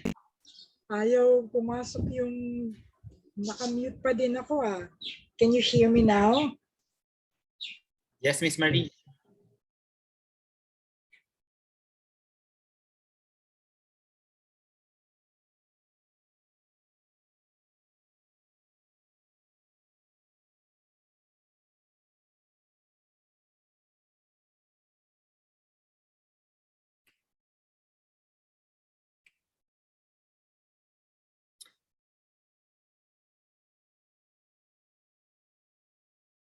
Okay, thank you po, Miss Maggie. I think while we are waiting for Miss Marie, I think she's having technical difficulty right now. We'd like to again invite everybody to please feel free to comment now your question, and later we will be throwing these questions to our speaker, and make sure to mention also to whom the question is addressed to. And again, we are live on Facebook right now, and I'd like to take this opportunity as well to remind everyone to be a member of Green Convergence. We will be having our next, or the General Assembly on, let me finalize first. I think we'll be having it on October 14th. So if you haven't paid your membership fee as student, professional, or individual, organization, or network, So please feel free to contact our Green GC Secretariat. I think they will be posting the details on our chat box. I think ito na. General Assembly on October 14. So again, let me remind everybody, if you haven't paid your membership fee for individual membership, network, or professional membership, again, please contact our GC Secretariat through Ms. Annalisa Sobala, and her number is already posted on our screen right now. So Ms. Marie.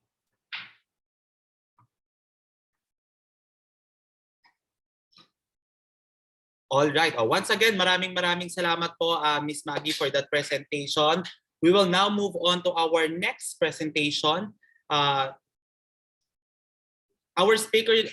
speaker will be talking about the Peat by Wild Pigs. Let me introduce you. He is the Chief Administrative Officer of the National Economic and Development Authority, or NEDA. Please welcome Attorney Jam Colas, ENP. Magandang hapon po. Naririnig po ba ako? Yes po, Attorney Jam, loud and clear. Thank you, Mark, and thank you din sa ating isang moderator, kay Marie.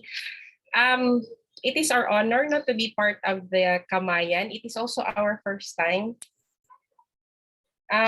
With me is Ronnie Villaber, social.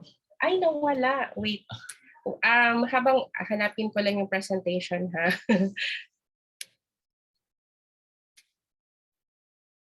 Ay, ang layo na niya. Nakikita po ba? Yes po. Oo, pero ang layo na niya. Wait lang, ha? It's clear. Okay. Okay, yay. So magandang hapon po ulit. I want to say special good afternoon kay Sir Jerome, kay Miss Maggie, at kay Doc Donna who is listening sa Facebook. Hello. Hindi kami ata magiging guest today if not for them. Kasi as explained kanina by Sir Jerome, may isa lang in the Philippines who qualified for the PFP business cohort, and we were so lucky to be that. Originally, we were called Wild Pigs. We started actually mga 2015 ata, 2015. Nagsimula kami sa pagleleksyon, and we opened up the farm for mga outdoor activities like ATVs. Pero sa totoong usapan, hindi namin alam, we didn't know that the farm was actually sa gitna ng latest sa Pitland forest. It was only in 2015 during my oath taking as an environmental planner when I learned na, oh my God, the farm is sitting on a peatland. And at that time, yun din na parang, what is a peatland anyway? Basically, we learned a lot. We learned a lot about what we needed to learn about peatlands when we joined the PFP cohort. We were given a lot of technical expertise. We were provided with a lot of training. So I'd like to claim that at this point, mga almost a year after mas marami na kaming alam about peatlands than before. And because of that, we maraming changes kaming ginawa sa farm. Ang isa sa major na hindi ko nakita sa screen ko. Just to share a bit about where we are, the farm is seated at the heart of the latest Pitland forest. Originally, in-explain kanina ni Miss Maggie na 2,000 something hectares na lang siya, pero before, during the ADB study, it was 3,088 hectares. Pero 64.77% is deforested, ang lungkot, and reclaimed for agriculture. And yung demographic na sinasabi ni Miss Maggie kanina dun sa research, yun na, we are surrounded by more or less 600 families living on peatland who are poor, and mababa rin ang education. Wait, next. Ang main problem talaga that we realized we were in is that there is lack of livelihood opportunities for local communities. So they resort to activities that further degrade the peatland. Pero sa totoo, if you talk to them, it is they do not will it, no, hindi nila gusto yan. They do not find joy in poaching Philippine duck or minsan magkakaingin, but they see no other they see no other option. Kaya naisip namin na we were in a very special position, no, to provide livelihood sa local community. And that is when we decided, also through a lot of discussions with the cohort, to rebrand. Instead of wild pigs, we called it wild pigs kasi the lechon we sell, they are free range, so they imitate their life in the wild, and they were native pigs. Pero if we are not going to focus on pigs alone, we wanted to rebrand and look, there's pigs, there's still ducks kasi we wanted to protect the Philippine duck na declared critical ng IUCN. Tapos trees, we wanted it to be the peat sanctuary. No, it will become an eco-educational farm and also a sanctuary for wildlife na present there. We participated na even before sa mga initiative. We partnered actually with IIRR. We gave a portion of our, we allocated, hindi naman give. We allocated, I think 3 hectares, 3 hectares of our farm for reforestation. Tapos kami rin nag-provide ng seedlings. Seedling tawag na. Seedling. Si Ronnie kasi is the farmer. That is the actual photo when we replanted. And so with this new bagong desire, we wanted to provide sustainable livelihood to convert peatland poachers into peatland protectors. All our hearts are actually already in it. So ang problema na lang is to making it a reality, how to make it happen and how to make it sustainable. And our goals are 3 prongs, tatlong P. Of course, for the peatland, we want to advocate the protection and conservation of the Lake Sabah peatland forest. But of course, not leaving behind the people. And more than providing livelihood dun sa neighbors namin, we also want to educate the public of the role ng peatland in climate change mitigation. Kasi I think maraming beses na nasabi today, hindi talaga famous ang concept ng peatlands, no? And kahit kami, we admit, even owning the farm na nasa peatland, recent lang din namin siya na-learn. And of course, prosperity, kasi we want to provide regular sustainable livelihood sa locals and underserved demographics. So hindi na, and we think na this will stop, or this will help stop the degradation kasi hindi na sila, they will not poach na for their sustenance because they have income na. Yes. Okay. So this is our dream. This is our plans. Pero some of it where we've already conducted. No, we want to do peatland education, meaning we will target schools, and we have more or less 4,500 schools in Eastern Visayas, and that's like 1.3 million students in Region 8. Naisip namin, even if we target just 1% of the population, it will be potentially $130,000 US dollars. Sorry na ka US dollars ha, kasi we presented this same presentation in Jakarta, sponsored by People for Peat, which was our first pitch. No, you'll see we've had in partnership with IIRR and BSU, and we've had some peatland research na. So we wanted to be the peatland research site. Yung maraming species na nakita no researchers, I am happy to say that they were a lot of them were located in the farm. So it is like really our pride and joy. And that picture there where they presented their final like after 10 days when they did their research, your biodiversity assessment research, they presented it sa farm, and nakakatuwa lang. So gleaning from the happiness no, nung nakita namin na pre-present yung research and knowing how many species of birds there were, how many this and that, we want to conduct peatland educational events in the farm. And actually, wala naman kaming kakompetensya dyan kasi yeah, I think it's also the reason why kami yung naging business cohort kasi there are not a lot of established businesses in around peatlands. Yes. Okay, so this is what we want to do. If we are going to make it a peat school, students who will go there, they will get guests and students because we also target families, no? Like families who just want to learn something or to commute with nature. They will be given the peat protectors pledge, so it will form part of their entrance fee, and we will say they can also contribute to a peat restoration fund if for foundations and companies, and we want the farm to be their peat lab, to be partner of schools and peat focused organizations like IIRR or People for Peat. They can conduct their research at the farm. Tapos if you're a visitor there, you'll be given this booklet, and we'll also give you this certificate showing that you've really taken time to understand peatland.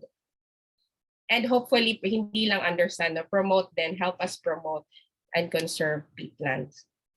Okay, next page.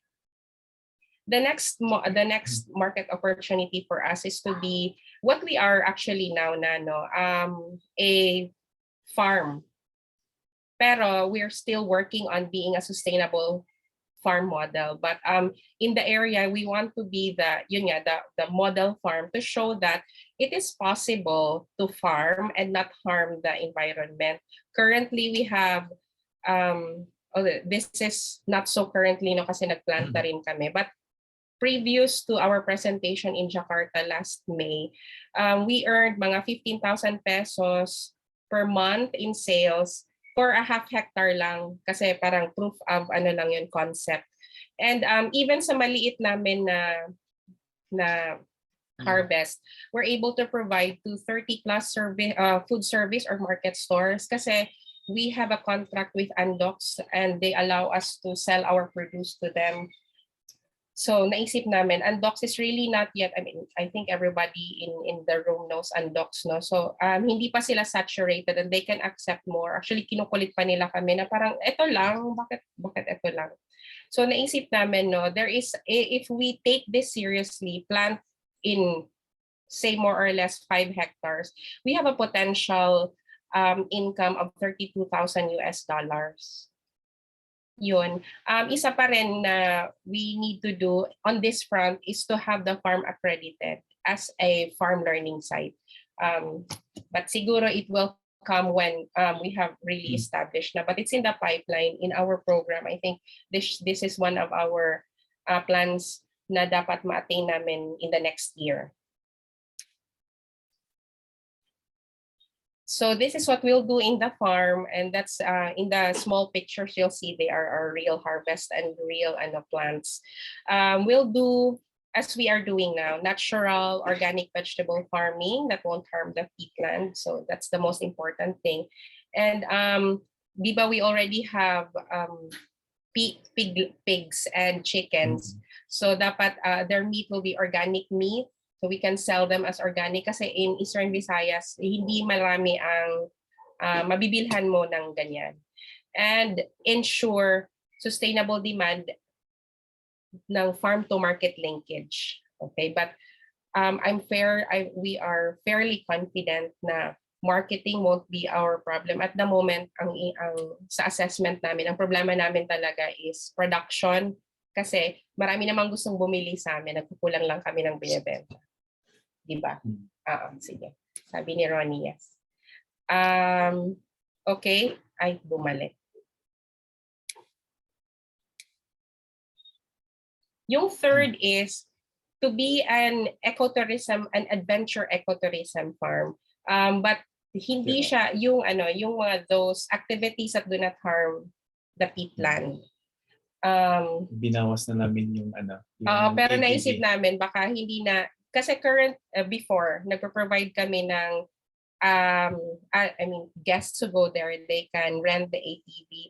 Pero nung latest namin, for our latest discussion with the team na I will show you later, naisip namin, even if it's not really harmful sa environment, it still creates noise, which is not, hindi siya consistent with being a sanctuary. And natatakot kami na baka umalis yung mga ibon. So, income or ibon, we chose ibon.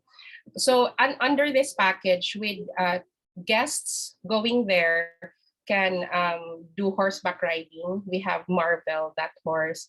And now if guests want to ride, they have to pay, 300 pesos or 250 ata 250 pesos for 20 minutes. Sa 20 minutes na ride niya. So maraming pictures na yan. Most of them who go there, they don't do like serious horseback riding. They just want to experience horseback riding.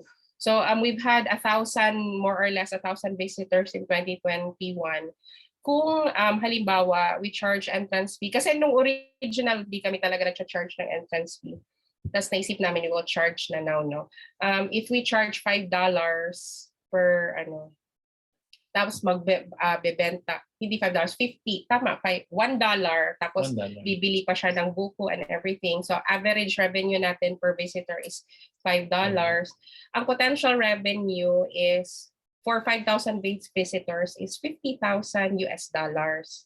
Sa 1,000 visitors namin in 2021, super hindi to busy kasi weekends lang yan, like may event lang na dagsa and then matagal mo nang wala. So if we do this sustainably, like every weekend may ganyan kami, we'd really have no problem reaching 5,000 visitors.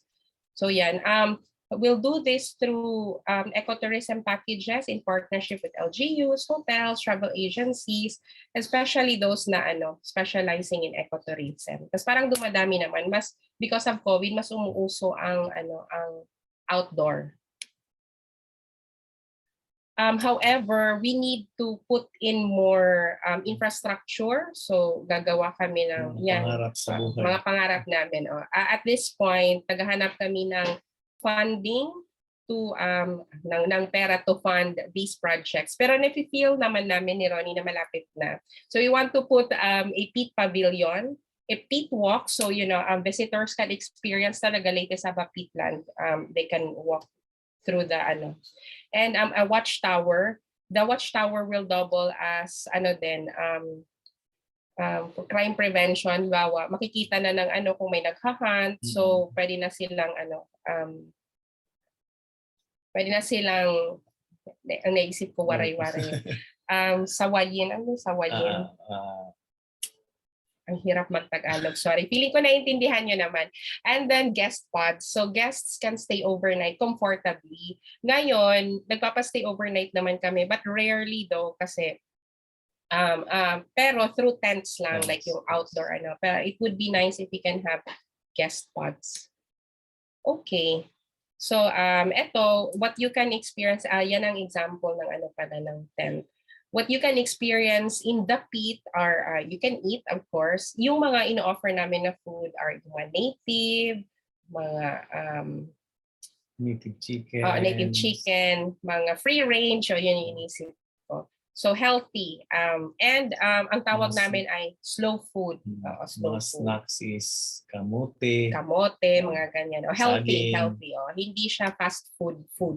Okay, and they can do farm stays. They can do adventure and experience wildlife. Pero from afar, hindi unlike the zoo. So minsan may mga visitors kami na nag-expect sila that they will really see the birds agad, no? Parang the concept has to be introduced talaga na no, you have to adjust. Ikaw mag-a-adjust, hindi yung animal lang mag-a-adjust para makita mo sila. So yan ang example ng, what is this bird? Asian starling. This is an Asian starling that Ronnie found at the farm. One of the 67 bird species na nasa area. Okay, and isa ring potential income generating namin is we can also manufacture and do merchandise like mga ganyang t-shirt. Actually may naghahanap sa amin yan, like mga mga magnets, ref magnets, just proof na, na pumunta sila ng farm. And we're also thinking of doing hand soap kasi marami kaming coconut, marami kaming citronella, marami kaming aloe vera. So, yan. Now we do ano na talaga, may iba jam kami, pero when we had a lot of jars na to can them, naubos na yung bunga. So, tumigil na naman production namin. But coconut vinegar, we produce mga 3 gallons every day. 3 gallons every day. Okay.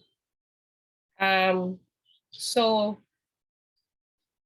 naisip naman when we did the computation na to fully, to have everything running, all of our dreams, we'd need upfront an 8.5 million pesos or $165,000. 10% of that will go to capacity building kasi we'd be doing this with the local community. No, they have to be trained, and if they are going to be bird, tour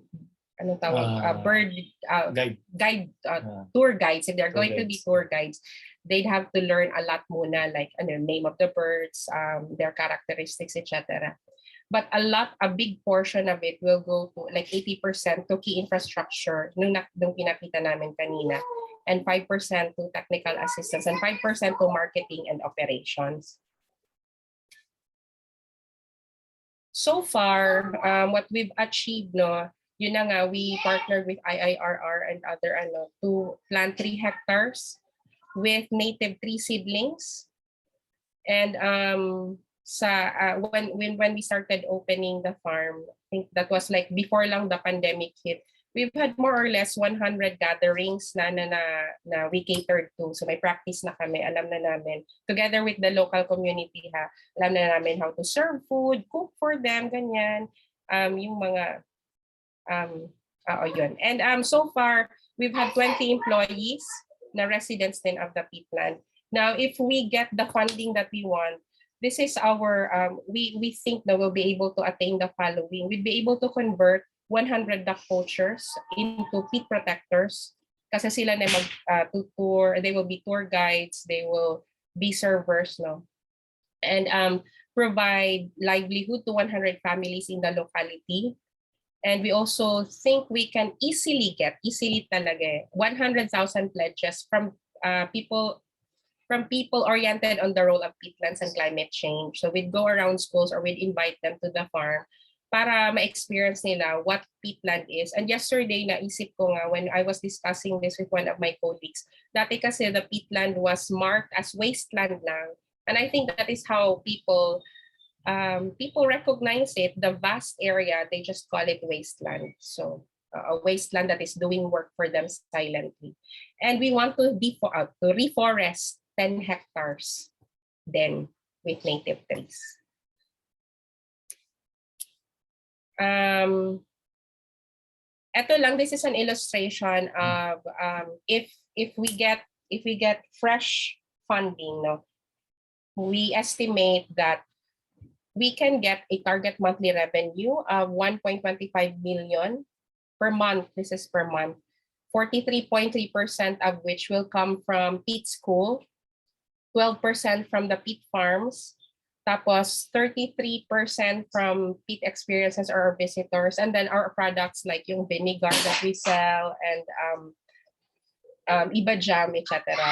will form part of 11.3% ng income. Just quickly, we want to show now that we've had many partners since we opened up. So we have, syempre, nandiyan yung IIRR na nag-present, then People for Peat na we are so grateful for.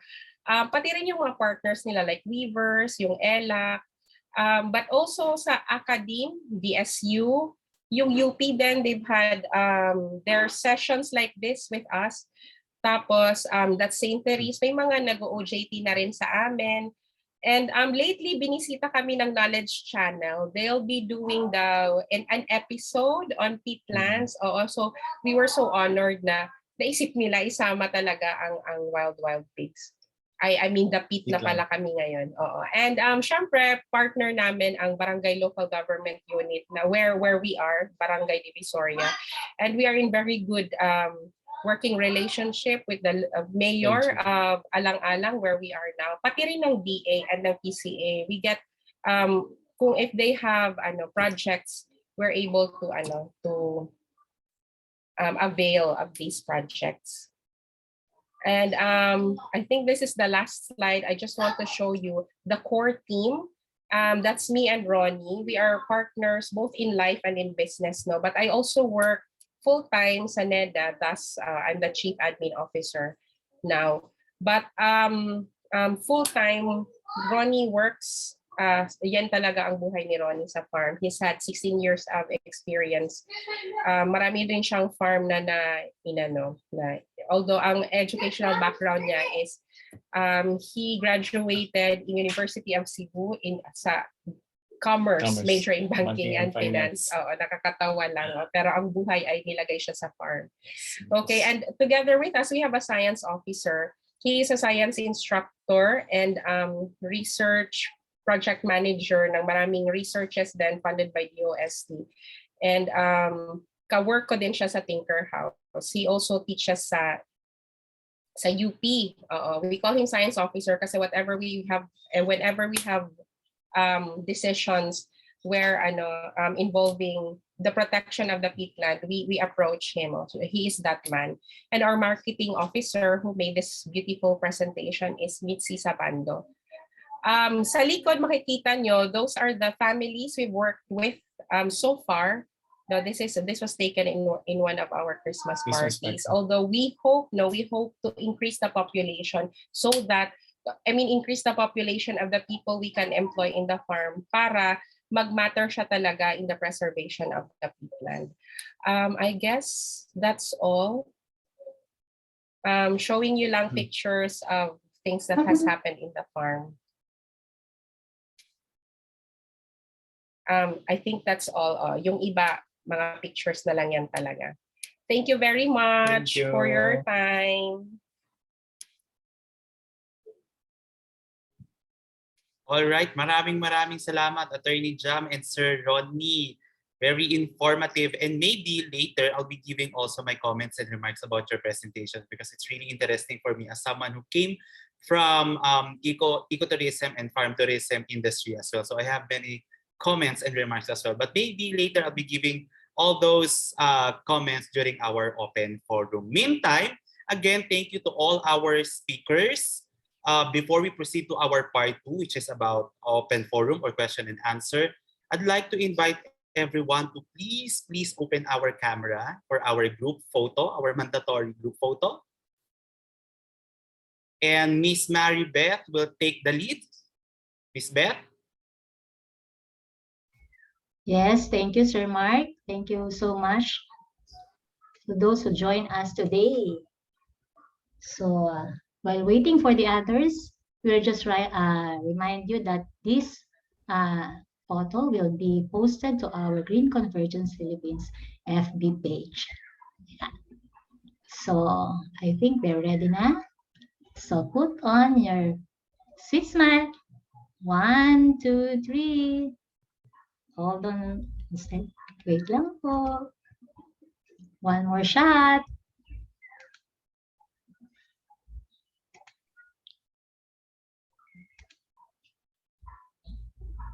One more. 1, 2, 3.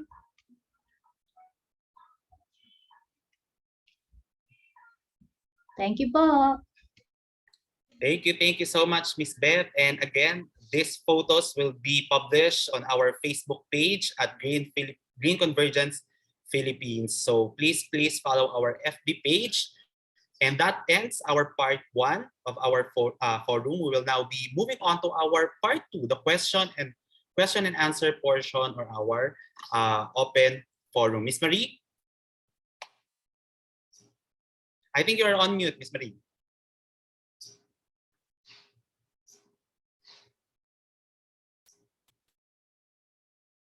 For backing me up. I don't know why this happens to me all the time. No, not all the time. The past two Kamayans, no? This one and last time. So I'm sorry, Jam and Attorney Jam and Ronnie, I wasn't able to introduce you properly. I was really very curious, you know, do you know, I want to tell you a little story. I found Attorney Jam has a tag to her name, you know, like PhD, you know, hers is ENT. So ENP rather, right? Right, Jen? So I was curious, what is this? So I asked our staff, and she said it's means licensed environment planner. Oh, imagine! So I learned something new again. So you know, you come to Kamayan, you learn many things. So she's a licensed environmental planner, among other things, you know. Administrative officer, chief administrative officer of NEDA, etc. And you know, I'm sorry I missed the first part of your presentation, or most of it, because I'm really interested in organic food and you know all the healthy stuff. So maybe I'll pay you a visit. Thank you. Anyway, now we're going to our question and answer portion, our open forum. May I remind you to please give your name when you before you ask your question. Give your name and your organization or your location, your province or whatever, so that we know and the speaker you're addressing your question to. Okay, more, Mark? You have other tips, other reminders, Mark? Yes, we have another guidelines for our open forum. And to ask a question or raise or share a comment, you may either raise your hand to verbalize it or post your question or comment on our chat box, and I will read them for you. And we will take as many questions as we could if time permits. And we will also be entertaining some questions from our Facebook live streaming. So I think I was able to get a few questions na din, which will be read later. Yes. Okay. We can start the questions, gathering the questions now. Who will be first? Oh, there. Rommel, is it? Yes. I see a hand raised. And then Tessa. Yes, Rommel? Okay. Good afternoon. I'm Rommel Reyes of the Committee on Climate Change, House of Representatives. I just wanted to ask the question to Mr. Montemayor and perhaps Ms. Rosimo, Maggie Rosimo, as to what is the difference between peatlands and the wetlands. Because, you know, in the House of Representatives, a bill on peatlands was referred to our committee, but a bill on wetlands policy was referred to the Committee on Natural Resources. So I'm not sure if our Committee on Rules made the right thing in doing this, and if not, then you can probably inform us what should be done. Okay. That's it.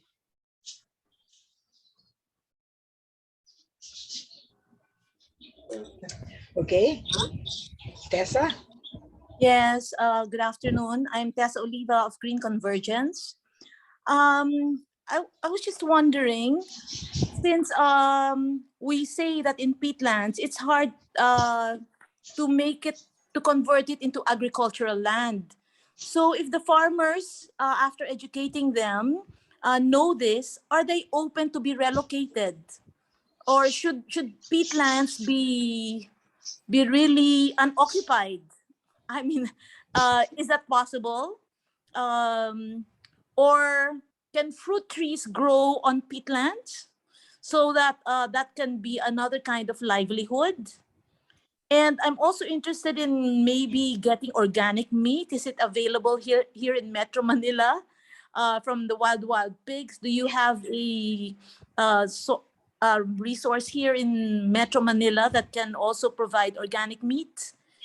And finally, I think it would be good to really have a law to protect our peatlands. And I'm glad that we have a representative here from Congress and for his good question. Thank you, resource speakers.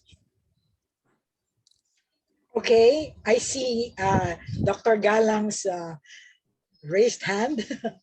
Nina? Yeah, good afternoon. Thank you, our guest speakers, for the informative afternoon. I'm Nina Galang from Green Convergence. My question is a bit connected to Romel's. It's supposed to be, peatlands are supposed to be a kind of wetland, no? But the pictures seem to be a terrestrial ecosystem. You know, there are coconut trees, there are pigs. I can see, I know, of course, that birds and fish can thrive in a wetland, but pigs, I was surprised that you're raising pigs there. And then, just like in forests, is it possible, are you thinking that there might be sustainable logging in the peatlands? Because you mentioned species of trees, and if they are useful, can they be logged sustainably, just like in sustainable logging, the sustainable logging paradigm? So of course we saw the tractor there also. Wouldn't the tractors be a threat to the soil? It could compact the soil, because I know that the quality of the soil is so important in peatlands, no? For them to store the carbon. And then Jerome said that when the peatland is already dry, that's already a danger. But yun nga, mukhang dry yung ecosystem that you are working on. Are you talking about, Jerome, are you talking about the water table under the land on which the activities are being undertaken? So maybe we need a bit more of a clarification on peatlands. You say that the wild pigs area is in the middle of the peatland. So because peatlands are domes, so does that mean they're the driest areas in a peatland? The center is the driest, unlike lakes, for example, and maybe other wetlands, the middle is the deepest. So I think we need a lot of more information about peatlands. Thank you.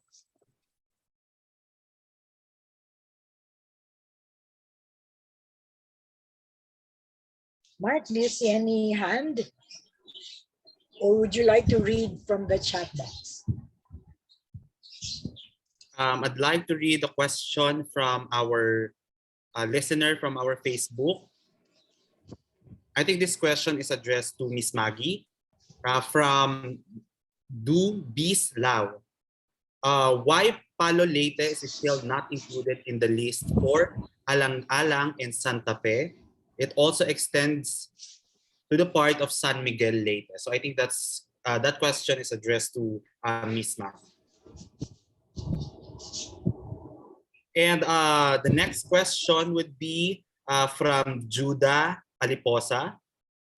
What needs to be highlighted as well as the Daligitan Marabong Sabaa used to be almost continuous but is now fragmented.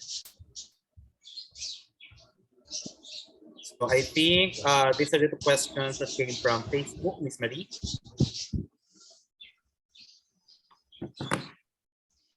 Okay, thank you, Mark. Any hands? Any other questions? I think one more question on our chat box, and this question is really addressed to attorney. Do you allow walk-ins in the pit or do you require reservations or quick ano lang? That would be all. That's it. No more questions. There's one more po from FB Live. Who? I'm sharing it now po. Okay. From FB. Okay. Teza Ramos. Mark? Yes, do you have inventory of the existing native trees in these areas? This is to update our information of the species adapted to peatlands. So question from Tessa Ramos through our Good question. Facebook live streaming. Okay. Parang mas maraming questions sa FB. Kesa dito sa ating Zoom. Let's see. Baka may hahabol pa. Going. Hi. Meron pa ba? No more? No more questions? I think Maribeth posted a question about the turtles. Can you post that again, Maribeth?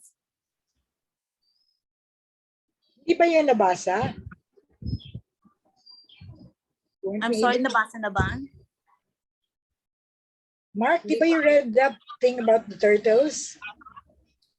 Turtles, I haven't checked the question. Which one, Miss Beth? Can you send it to me? Or flash it again on the screen. Wait po, I'm checking. Cora Claudio is raising her hand. Oh, okay. Let's listen. Can you hear me? Hello? Yes, Miss Cora. Yeah, I was cut off. I lost Yes, we can hear you. half of Yes, the, we can hear you. Was there a problem earlier? Internet connection problem earlier? Was No there a naman. problem? Wala naman No. inside? Anyway, okay, let me just go through this. One is, we're saying now that our peatlands is part really of our natural assets, right? Natural capital. And so that is covered by what Nina and all my colleagues in our CASA work on, the PENCAS bill that has passed the first reading. That's accounting of our natural capital. And I think this is one important asset that we should really include. Now, with that, I hope we will be able to get more funds so that we can do what our IIRR speaker has been doing in Leyte that has already taken them years, no? And if we have, how many now in your list? About more than a dozen. We really have to do them now fast and completely, right? I mean, we cannot wait for other good-hearted NGOs to work on them on their own and raise funds for them. Okay, my question is 35% of this peatland soil is organic, no? From organic materials that I guess reach the place through the river systems, right? Nadadala ng Agos. But then, yung nadadala ng Agos, even up to the MDM deep, which is our deepest part, meron yung mga plastic, no? So, meron bang mga ganon na kasama yung peatland soil, no? Number 3 is yung economic benefits will be very important. But right now, kasi mukhang wala pang ang mga regulations who own, merong issue pa sa ownership, plus I guess that's public domain to many, and so kahit sino na lang nakakakuha ng whatever fees and other economically valuable materials they can get there, right? So gusto namin makipartner sa inyo because we are launching this Blue Economy program that I wrote about in our column in Inquirer last August 29, where we are focusing on 3 catalysts for development: food, energy, and water. So my question now related to energy is, are the river systems or any of the sites, do they have strong enough laminar flow? Because we can get energy from that. Not only to process whatever you can get from the peatlands, but also in the neighboring whatever type of land or water bodies you have, right? So, yun yung mga questions ko. Sorry. Nagmadali ako kasi naputol ako talaga. I lost. I don't know what happened. Yeah, the internet connection has been bad. Really very All bad over today. the country. Really. Malapit na ako sa umiyak kanina. Naiinis na ako talaga. Magsusuko na sana ako eh, no? Okay, anyway, sige. So, Thank you for staying. Can somebody answer? I'm very much interested to know kung, di ba may 2 river systems. Yung ba mga river systems na yon, merong strong laminar flow. Kasi we have a technology, marine renewable energy, and yung kapartner namin isa dito na Filipino based in Singapore is managing the ocean, although this is not ocean, this is more kind of inland water in between islands. Yun yung pwedeng gamitin kasi yung crisis natin nandito na, no? Yung mga tao nag-iisipan ng nuclear power plant which take 10 years to set up, no? Okay, so sino makakasagot nun? Okay. Ang dami mong tanong. Sana malala nila. Yung pinakahuli, pinaka-importante yun eh. Kasi kung merong ganong lugar, magpo-focus kami doon. Kasi yung aming pilot project for this blue economy with few catalysts, food, energy, and water, ang pilot area namin is sa Davao, yung malapit sa Samal Island, no, and Luby Island, na si Tito Lorenzo, meron silang resort doon. So mas madaling kausapin yung mga tao doon at saka naka-start na nung work for the piloting. So sino ang makakasagot noon? Saan pa merong river system malapit yung dalawa, kasi dalawa yung river systems, di ba? Doon sa Pitlands, yung umuusad yung tubig na medyo malakas-lakas yung laminar flow. Okay, we'll find out sa third portion kung may sasagot ng tanong. Wala na ba si wala na ba si Mr. Inventor Montemayor? Nandito pa, ma'am. I'll answer po later. Parang iniipon pa po yata nila yung question. Sa third portion. Okay, I see one more question from our chat box. Okay, go ahead, Mark. The question came from Miss Corazon Derigue. We often hear of forest fires in California. Are they caused by peatland or are they peatland fires? I think it was answered in the chat box. It was answered in the chat box also. Okay, we don't have much time, so maybe we should go and proceed to the answers to part 3. Mark, who goes first? Ako nila po siguro, Marie. Jerome. Jerome, yeah.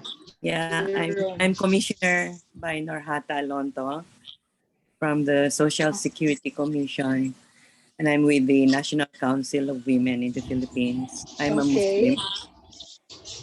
Yeah, if I may say something. Yes, go ahead. Sure. Yeah. First of all, thank you so much for inviting me to this webinar forum event. It's something very what's this? Surprise is an understatement, because for us to know that there are differences even in the soil that we step on. The Muslims kasi, if I may share, I'd like to ask a question later. This is leading to a question. The Muslims kasi, if I may share, we bury our dead, with only white cloth, with no coffin. We just wash the body and we bury the dead. Immediately, in fact, immediately, that's why wala kang makikita na bangkay during the wake, because our belief, if you may say that the religion, Islam, teaches us to love our environment, because we believe that the body goes back to being soil again and the soul goes back to his creator, the maker.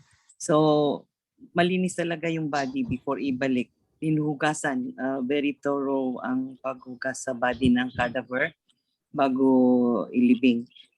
Kaya pala, maybe this explains why we also believe that kapag namamatay ka, you should be buried in your homeland, in your community, or if possible near your father, mother, or your husband, or what, because we believe we become soil again. This is my first time to know about peats. My question is, are there no peats in Mindanao? Because maybe then we can answer why. We can answer why there is. If there is none, then maybe there is a scientific explanation for that. Jerome? Okay. Thank you very much for your question. Yes. So maybe it's time to answer. Jerome, you I go see first. Marian raising her hand. Who?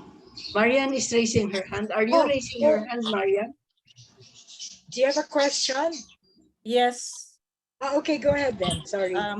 I would like first to congratulate all the speakers for very rich information, rich inventory and explanation of what's there. It's exciting.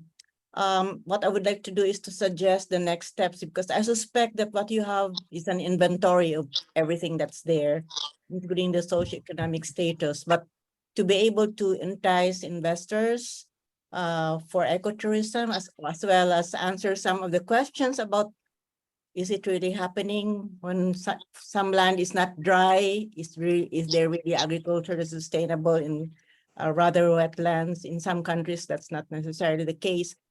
My question is to all three, are you ready to go into ecological studies where you really look into the relationship among all the species that you have found, the flora and the fauna, intertwined with hydrological situations, hydrological flows? Because before some potential for what Dr. Cora mentioned can be made, we need those hydrological studies. Thank you. Okay. Wala nang habol? Sunod-sunod yung habol, ah. Okay. Jerome, take it away. Siguro with the permission of my good friends Maggie, Jam, and Ronnie, ako muna siguro. Kasi pag may hindi rin sila masagot, malamang ako rin ituturo nila eh. Tsaka nauna ka naman eh. Nauna ka mag-present. So, unahin ko muna yung I try to organize the questions. I try to answer first yung mga sort of science-based questions. So, Sir Romel, first, looking forward to collaborating with you in Congress. No, yung one of the challenges sa Philippines ngayon is our lack of actually lack or absence of existing laws and policies that will allow us to sustainably manage our Philippine peatlands. We do have existing laws that we can maximize at the moment, no, para ma-protect yung ating peatlands. But since this is a very special and unique ecosystem, it requires also a unique and particular legal framework to ensure its protection, rehabilitation, and sustainable management. So yung to answer po yung inyong unang tanong, yung wetlands versus peatlands, ang actually party nasagot na po ni Dr. Galang kanina. Ang peatlands po is a subset of a wetlands ecosystem. So wetlands po siya. And meron lang siyang, but not all wetlands are peatlands. Kasi the determination whether a wetlands is also a peatland ay yung organic matter content, which should have at least 35%. We're following the Philippine definition, which is based on histosol. Histosol is a type of, those who are familiar with soil science, histosols is a classification of soil, no. There are also a range of soil classification. Histosols is one, which is primarily composed of organic matter. So yung wetlands po, actually kung yung sa study po natin ng mga peatlands, we first look at wetlands ecosystem. yung wetlands ba exhibits the characteristics of peatlands. One, meron bang presence of peat? And this can be determined only by soil testing. Yun po ang final determinant. But some indicators that can give us an idea whether in our area there are peatlands. One, yung water looks like a dark tea. Kulay tsaa yung peat water. So if the water in your wetlands ay kulay tsaa, parang yung black coffee, it's brown to not really black but dark colored, suspected peatlands na po yan. If you try to walk inside the wetlands, at kaya luyon-luyon ang tawag nila sa Waray, sa Binisaya ng peatlands, because yung pag naglakad kayo doon, para kayong sumasayaw. Kasi it's very soft. Para kayong tumatalon sa isang sponge. It's spongy. And when you squeeze it, a lot of water will come out, no? So nasagot ko, Sir Romel, nasagot ko na siguro yung tanong, no? Kaya po siguro I know that those bills filed in Congress were, I believe, crafted in cooperation with DNR because there is a unique need for wetlands policy, and there's also a unique legal framework required for peatlands. So kung mapasa muna yung wetlands, it will already benefit peatlands, but a more specific policy and legal framework is required for peatland sustainable management.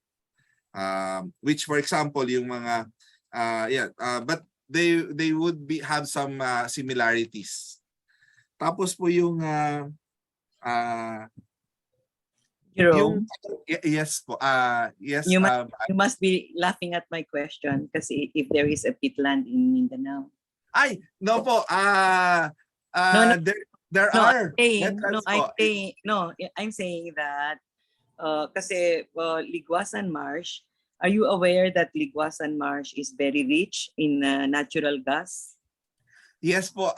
And kung makikita niyo po siya, number 24 po siya doon sa list ng DNR, BMB. Sandali po, ayaw lumabas yung Andito, pointer. I'm watching it. Sorry. So number 24 po, yung Ligwasan Marsh ay one of the confirmed peatlands. But ang story po ay most of our peatlands are not sufficiently studied. So yeah, I was going to say that kasi siguro ang DNR should study further the Ligwasan Marsh. It's very swampy. That's swampy area. Yes, ma'am. And by given the opportunity, we would love to collaborate sa Ligawasan Marsh. I believe it's one of the, I think it's the second biggest peatlands in Mindanao. Yeah, The biggest one is in yung cluster po ng Agusan Marsh po, yung there's in Agusan pala. So my question really should not have been in Mindanao, in the Barm area. It should have been in the Barm area. Opo. Sa Barm area po, it's Ligawasan Marsh po. Yung, kasi that's the most contested area. Diyan palagi may gulo, di ba? Because even right now, with peace being implemented, it might cause another friction because the moment they start developing that area, kasi very rich, it's really very rich in, I know there were scientific studies made on that. So yun pala, if it's peatland, it is, it has such natural resources. Opo. Especially in the context of climate change, it is a natural carbon sequester and carbon store. So, absorb niya and i-store niya yung carbons. And so long as hindi ma-alter yung kanyang ecosystem, yung kanyang ecosystem properties, it will continue to absorb and store yung yung carbons, and that will help us in reducing our greenhouse gases in the atmosphere. So yun po. It's among other things, among other important yeah, ecosystem services po. It's God's gift to us actually. Yes po. Agree po. So we have to take care of it, and we have to make the most sustainable use of our peatlands ecosystem. Thank you, Jerome. And then so nasagot ko na po isa. Yung sunod ko po yung Doc G, sa ngayon po in most of our peatlands, lalo na sa latest Sabah Basin peatlands, we need to rehabilitate. We need to reforest.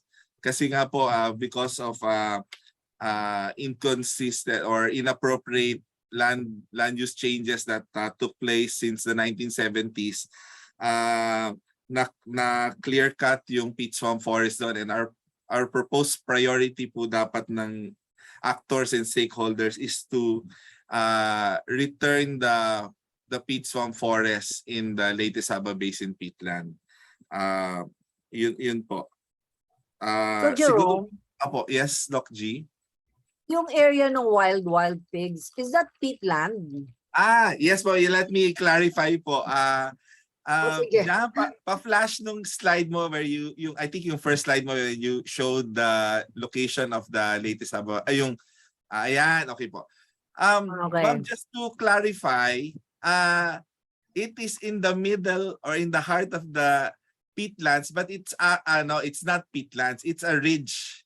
So it's mineral soil that sort of divides parang po siya, it's like a sort of a peninsula inside the landscape of the latest Sabah Basin peatland. So hindi po siya they are sitting on top of mineral soil, which is higher in elevation than the peatlands itself. So yung nakita nyo pong yung parang may aggregation of trees, na po yan na po yung portion of the peat swamp forest, and yung mataas na area, that is where the peat by wild pigs is located. So technically hindi siya peatland, but it's part of the landscape of the latest Sabah Basin peatland. So it's a good jump off point po kung gusto nating ma-experience yung peatlands, kasi overlooking po eh. So kahit wala pa yung watchtower ngayon, if you stand in one of the hills inside the area of wild pigs, you can have a very nice experience of looking at the latest Sabah Basin peatlands from a higher elevation. But the dream is higher pa. May kasi nung nagpunta po ako sa Vietnam, yung kanilang observation deck and watchtower is about 6 stories high. Kasi para talagang makita yung expanse, and it's also used as a monitoring yung enforcement tower to protect the peatlands from illegal activities.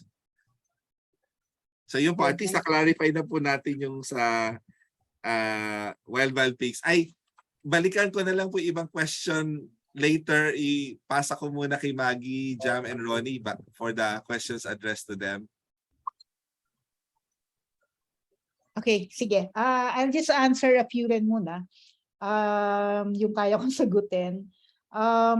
In terms of the first, yung unang question from Jubes, no, definitely the research kasi acknowledges talaga naman na in terms of the area of the kasama talaga ang Palo Leyte. It just so happened na when we did the 4-year research na yan, hindi natin na isama. So that's why actually yung 2,000 plus ngayon is just kaya nakalagay doon is just the 3 municipalities. But definitely in the future, hopefully with future opportunities, talagang maisama na rin yung Palo Leyte. And then on kay Ma'am Marian, I think the question of if there are plans to to study yung mga link, no, relationship ng mga iba-ibang mga resources doon. Yes, definitely po, ma'am.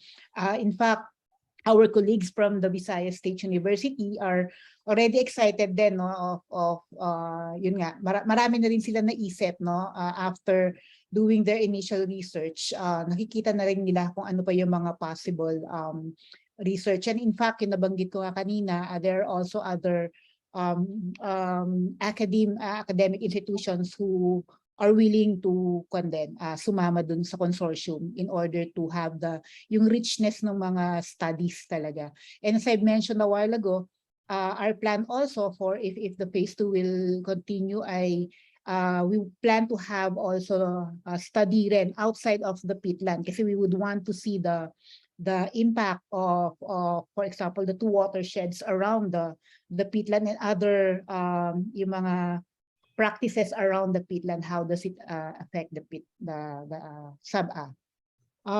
In terms of yung last question siguro na sasagutin ko related sa livelihood, no? The reason why we are really doing and we promote action research kasi nga hindi pa rin natin alam, no, specifically for sab-a kung ano talaga yung farming system na maayos doon. Unlike ang Indonesia, ang dami na nilang research eh. Pero di ba, Jerome, one of the research that we saw, lumalabas doon, yung tanong kanina, pwede bang mga fruit trees, no, sabi. In fact, meron ako nabasang research wherein they introduce coffee, I think, and even cacao. Ang issue lang kasi doon, tama Jerome, ano, medyo technical to eh. Ang peatland should be kept wet in order to be peatland, right? Eh, unfortunately, yung ganong practices, hindi naman mabubuhay yung cacao and coffee sa kwan, right? So, what you can do is dun lang sa periphery perhaps. And I think yung pinakita ko kanina yung sorghum method kasi di ba meron dun yung nakaangat and then sa tabi niya may mga tubig.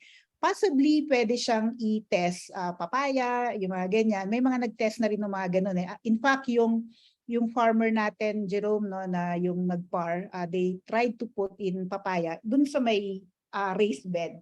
So, ganun yung tinitingnan namin. But definitely, in terms of our livelihood options that we would want to test, definitely, these are the options na hindi matatanggal yung tubig. Kasi kailangan talagang nandoon yung tubig. So, yun yung tinitingnan namin. Yeah, in terms of the opportunities na yung mga existing doon, Jerome, tama ba yung sago, no? May yan yung mga pwedeng tignan yung mga existing that tribes in the peatland. So, yun yung mga pwedeng tignan. So yun muna. Over to you, Jam and Ronnie. Hello again. I think yung questions lang naman sa amin are if we allow walk-in. Ngayon kasi while hindi pa daily ang operation, no, so we get visitors by booking lang.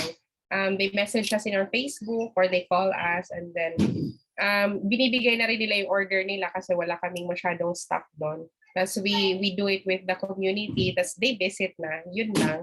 Ang pangarap is to open it daily para mataas talaga yung potential. Kasi if daily siya open, then they get wage daily. So, yun. I think the answer na din yung pagiging elevated. The farm is not located talaga dun sa peatland. So, yeah, well, we are not harming the peatland by being there. And yung sa ecological studies, I think kasama din kami sa tinanong, we'd be very we'd look forward to that. Actually, we look forward talaga dun sa, kasi after dun sa RBA, sa Rapid Biodiversity Assessment, we saw how it was so exciting. They saw 67 species of birds in 10 days. Tapos maraming mammals and everything. It was so overwhelming. It was an emotional time for us ni Ronnie and the family. We look forward sa full-blown. I mean, imagine what you can see in a full-blown study. Yung 10 days lang na Rapid Biodiversity Assessment, ang dami na nilang nakuhang information. So, yun lang. We want to be part of the next round. So I guess it's back to me. Yes, Sir Jerome, ikaw talaga. Yes, okay. Ma'am Cora, actually, natuwa ako doon sa tanong. Cora Claudio, marami palang Cora in the room. Maraming love in the room. Corazon, di ba, is love in Spanish. So, tama yan. We should love our environment. We should love our peatlands. Yung tanong ni Ma'am Cora Claudio is about plastics. So, in the latest Haba Basin peatland, very extensive yung naging soil research natin doon, no? More than 1,500 soil sampling sites. Yung pinakita kanina na yung 3D illustrative map na pinakita ni Maggie kanina to show the depth, yung study on the peat depth. So maraming samples na kinuha and we use an auger. Doon sa latest Haba, ang ginamit doon is the commercial auger, bipartite auger. So far, walang na-report yung... This is a good news. The good in response to Ma'am Cora's question. Maggie, correct me if I'm wrong, parang wala kaming nabalitaan na incident report about plastic na nakuha from the soil sampling. So that's good news. Kasi sa dinami-dami ng soil sampling sites and it's practically all around the latest Haba Basin peatland. Ay ganoon din dun sa Lopez Pitlands where I personally handled yung citizen science peat soil testing. Walang nakarating sa aking sample na may plastic content. Otherwise kasi we can see it before kasi bago namin yun let me just be, kasi may Partnership for Clean Air. The method kasi is loss on ignition. So literally in-incinerate po namin yung soil in order for the organic matter to be combusted. Para yung matitira will be the mineral soil. And it's a matter of plus minus lang yon, yung weight before and weight after. So for scientific purposes lang, at saka grams lang po yun. Wala kasi before we put the soil samples doon sa ating mga equipment, pinupulverize namin yan, so we will see if there are non-organic contents like plastics or metals. So far wala kaming nakuha, which is good. At sana patuloy na gano'n na walang plastic waste na mapapahalo doon sa ating peatlands. Although we cannot say in terms of wastewater. Kasi yung in terms of wastewater,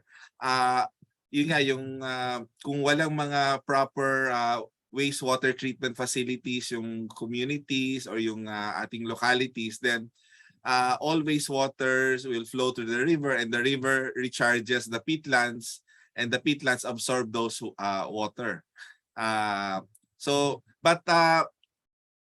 Tinest po natin yung using the Dow, if I'm correct, there's a number, Dow 17, yung Philippine Water Quality Standards for yung Philippine water bodies. Nasa class C po yung latest Haba Basin peatland water. But ang caveat lang po doon is yung peat water kasi is not your usual water. Iba yung characteristics niya. So hindi natin din dapat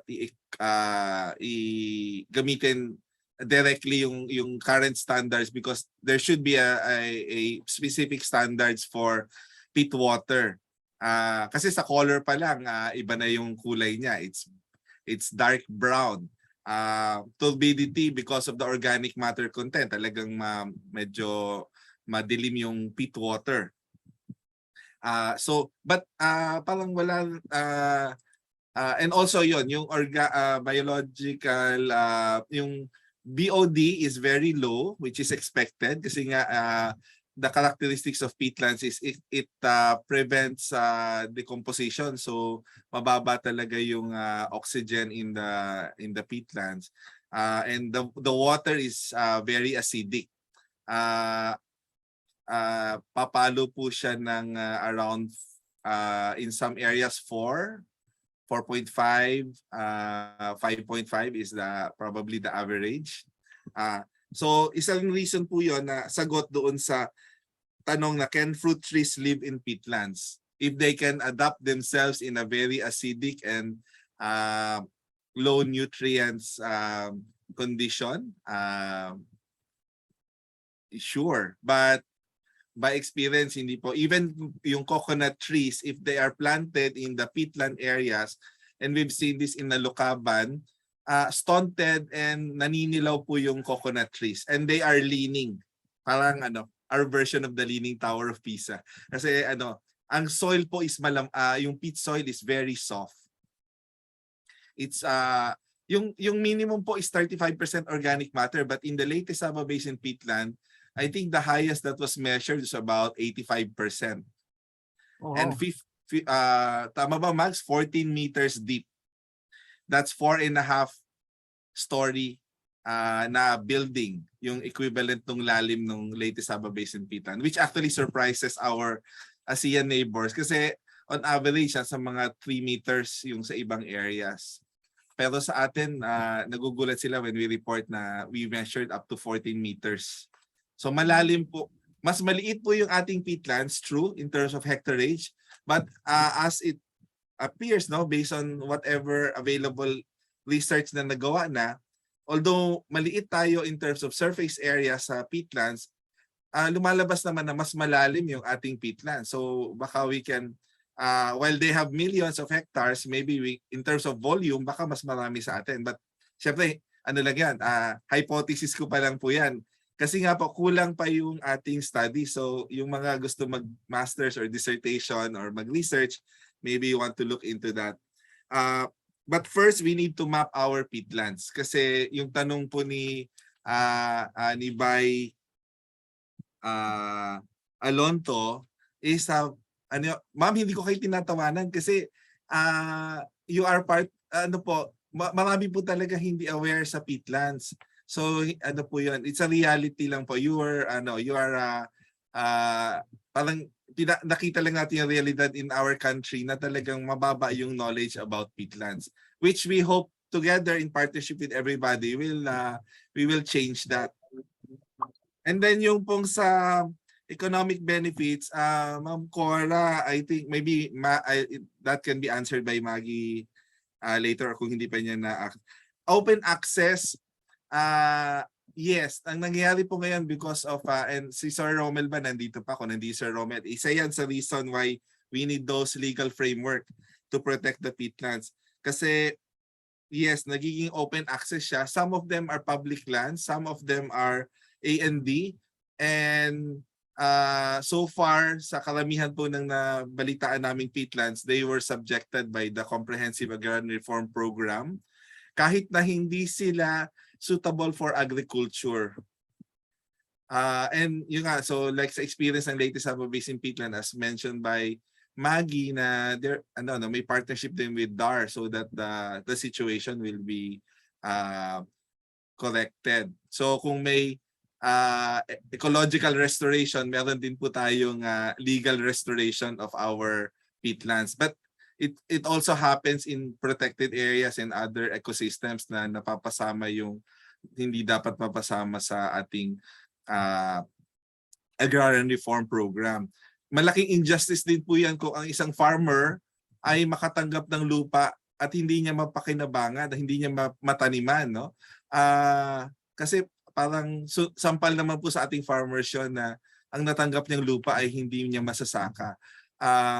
So our farmers deserves na mabigyan sila ng land that they can make productive and hopefully use organic and sustainable farming practices. But not to say na meron ding economic values that can be derived from peatlands, non-timber forest products, and we have already enjoyed a lot of benefits from TICOG. TICOG po is the it's a dominant grass naturally thriving in peatlands ecosystem and also other wetlands ecosystem. Yung rivers po in the context of kasi nga po the lifeblood of a peatlands is the water. Hindi pwedeng mawalan ng tubig ang peatlands. it will destroy the peatlands. Pag mawala ang tubig, wala na yung peatlands. Mawawala yung peat, mawawala yung peatlands. So part of the kumbaga list of basic studies that should be done in a peatland area, peatland ecosystem is hydrological studies, longitudinal hydrological studies, kasi we need to determine yung inflow, outflow, and yung evaporation and absorption of the peatlands. I'm not so sure if natapos na yung sa Leyte Saba, kasi may ilang hydrological studies. And yung isa pong nag-comment kanina sa chat, sa Facebook chat, si our good friend Judah Aliposa, who is also from Leyte. Yung kanilang organization was the one that focused really on the river system, yung Wetlands International Philippines. So baka Ma'am Cora, baka sila po yung makasagot directly. But if the hydrological studies of IRR and Visayas State Universities have been completed, it might give a clue in terms of the laminar flow. Kasi kasama po yun sa mineasure. We had to purchase yung mga scientific equipment that measures the flow of the water, and then that allows us to compute yung volume and yung rate of yung flow of the water, laminar flow. Yes. At hindi lang one time, but throughout the year. But yung nga, baka Maggie can provide more information about that. And yung kay Ma'am Mariam, I believe the answer to your question, ready na ba tayo to do ecological studies? Ang dapat na sagot doon ay yes, yesterday pa dapat. And that was the attempt na ginawa po with the support of Forest Foundation Philippines. I'm from FPE, but I'm promoting Forest Foundation kasi sila yung naging kapartner namin nung nandun pa ako sa Leyte Saba Basin project na nag-support nung 13 or 14 scientific studies, including ecological and hydrological studies. Sa ibang areas po, yung 24 na na-identify ng DNR, baka wala pong ganun ka-comprehensive na studies. So we hope that more people in research, in yung multidisciplinary research, biophysical, socio-economic, political, governance studies, sana magawa doon sa lahat ng 24 peatlands na nalista na ng DNR. And yun nga po, yung si Lisa Pagutalan ng PhilBio, yung kakwentuhan ko the other day, she's excited kasi matagal na palang meron siyang suspected peatlands in Mount Canlaon. So definitely masasabi natin yung listahan natin ngayon is not complete. And we need citizen science and everybody to contribute in identifying where our peatlands are.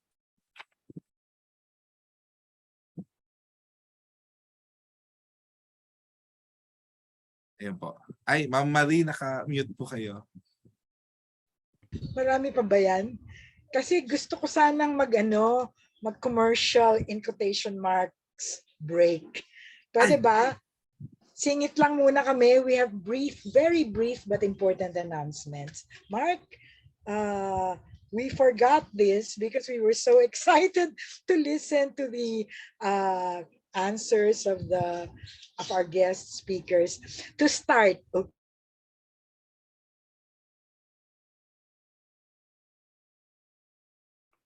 I think Ms. Marie is breaking again, but she was mentioning about our membership. Again, as I have mentioned earlier, we will be having our General Assembly on October 14. And we would like to remind everyone to please renew our membership fee with Ms. Ana Subala. Ayan, they're posting the poster right now. So we still have, I think, September. Kailan po ba ang deadline natin? Can somebody from GC Secretariat announce it on our chat? Kailan po ba ang ating deadline of renewal ng ating membership?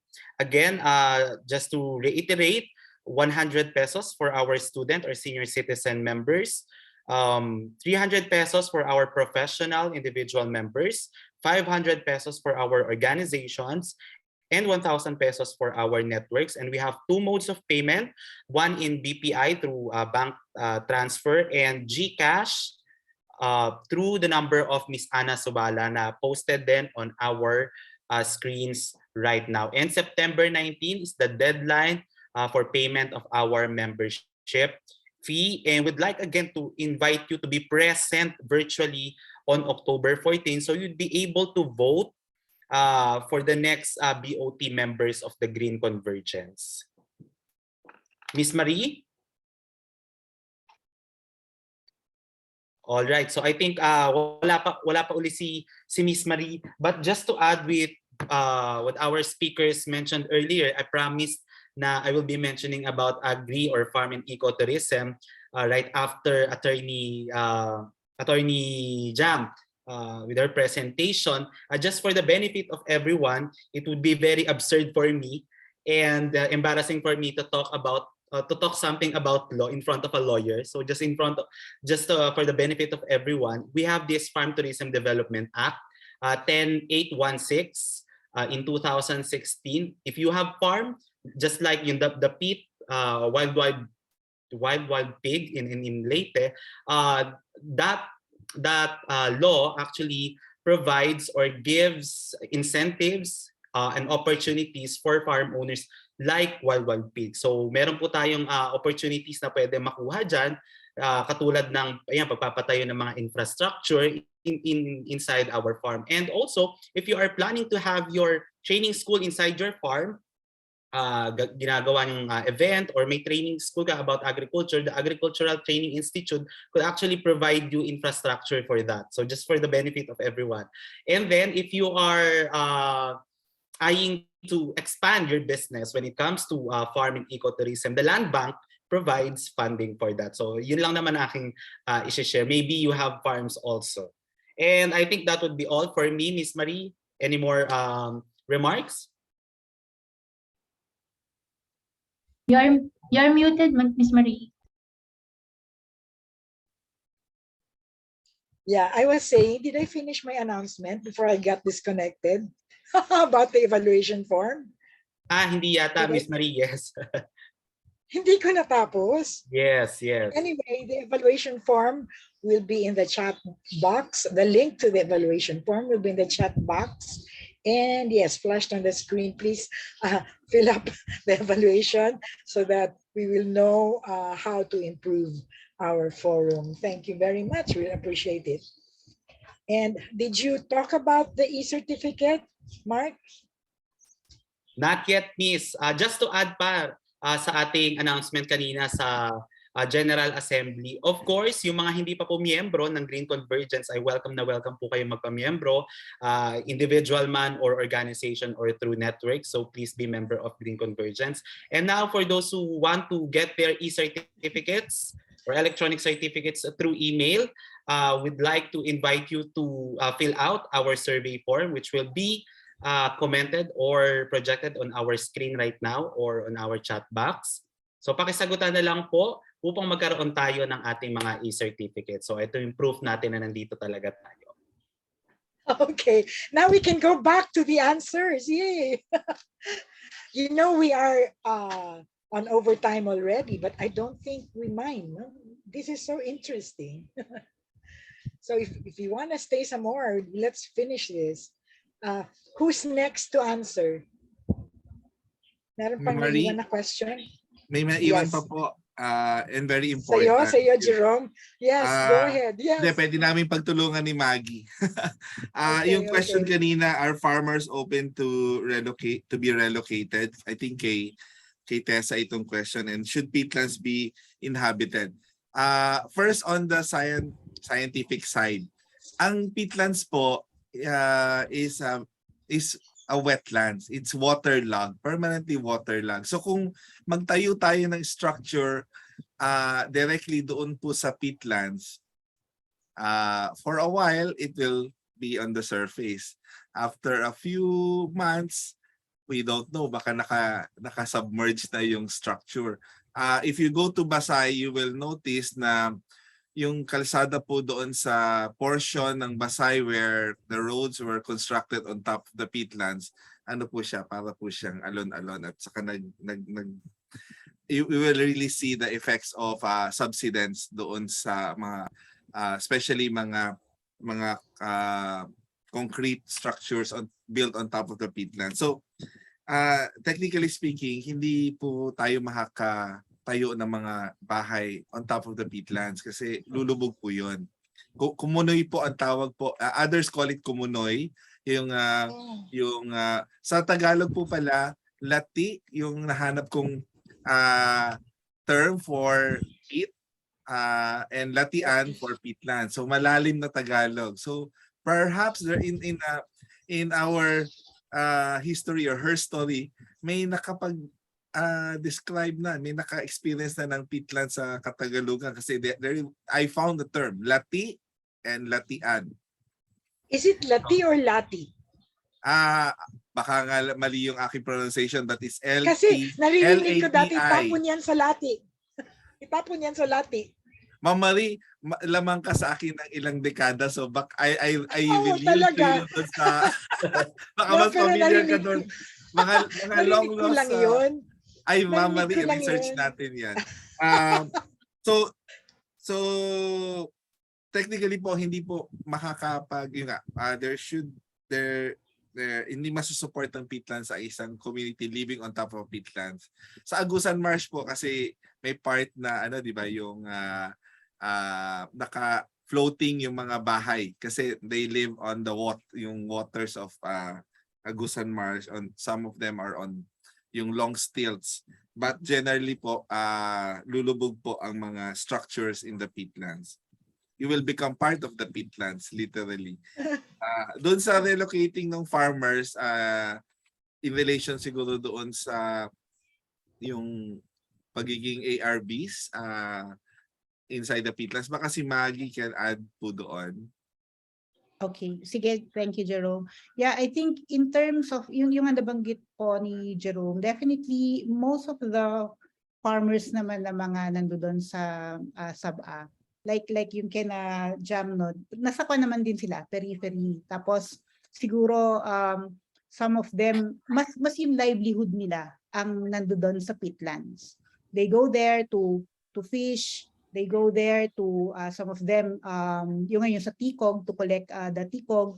And then they go there, yung iba, yung nasa periphery na although part pa rin ng peatland, yung ngayon may mga nagra-rice planting pa rin.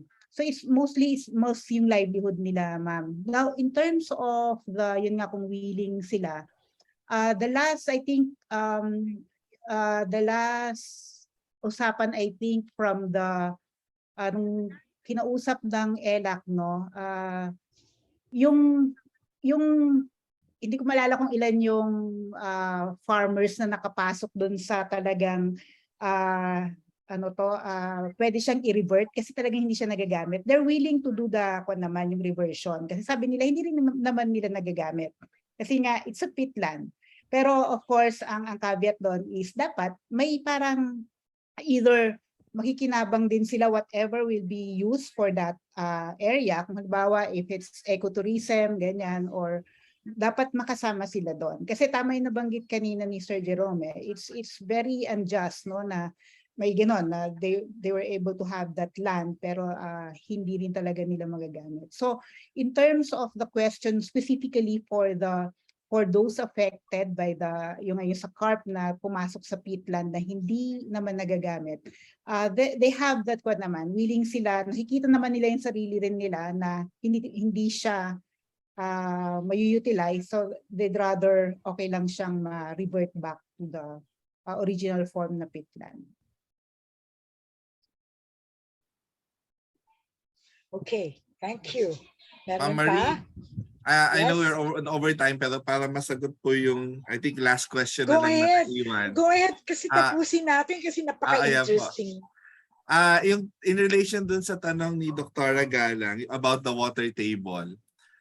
Doc G, yung water table, di ba in relation to the peat dome, if you look at the image on the left, ito po yung brown line na ito represents the water table level. I think it's capillary effect. It follows the contour of the peatlands. So dome shape din yung water table. It's not flat. Kaya lang when it's altered, may kanal, ginawa ng kanal, and there's a drainage in the peatlands. Doon sa pristine portion, mataas pa rin yung water table, and then it tends to go down doon sa area where there are drainage and alteration of the peatland landscape. So and then kung saan yung pinakamataas na portion ng dome, yung pinaka peat dome itself, yung na-observe po is mas stunted yung growth ng mga vegetation, including trees. Kasi mas malayo na talaga sila sa nutrients compared dun sa nasa yung other portions of the dome. So kuminsan yung pinaka top of the dome, kuminsan open space siya, grasses and sedges lang siya. Or kung may trees man na tumutubo, mas maliliit po sila. So yun po. And by the way po, yung nag-present po today mga ka-collaborators na, mga kakampit kung tawagin namin, kakampi ng Pitlands. Ito po yung civil society groups, no? Our colleagues in DNR, they also have mga initiatives on peatland protection and mga research, including ERDB. So baka in the coming Kamayan, baka sila naman yung mabigyan natin ng airtime para we also get updated on government's efforts. Especially they have a new project on peatlands.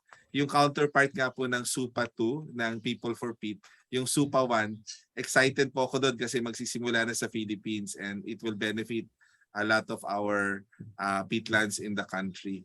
So, yun lang po. I think nasagot na po naming tatlo yung mga tanong.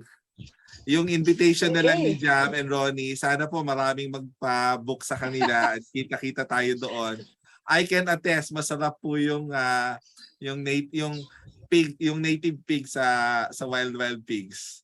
So kung makikita nyo kung overweight po ako, partly kasalanan po nila yon. Thank you. Okay. Thank you very much for all those answers. Wow, ang tiyaga nyo, very, very, very nice and very good. Mark, I think we should already introduce our last speaker. Correct.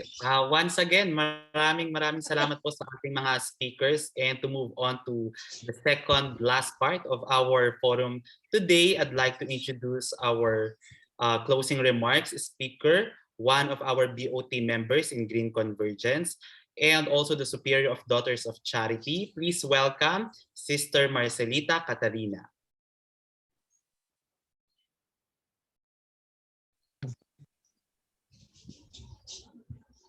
At first, very few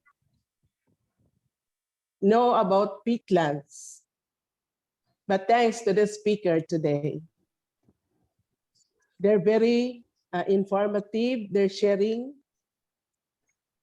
especially for Sir Jerome presentation, very informative with regards to peatlands, on how we conserve and protect peatlands and to manage it.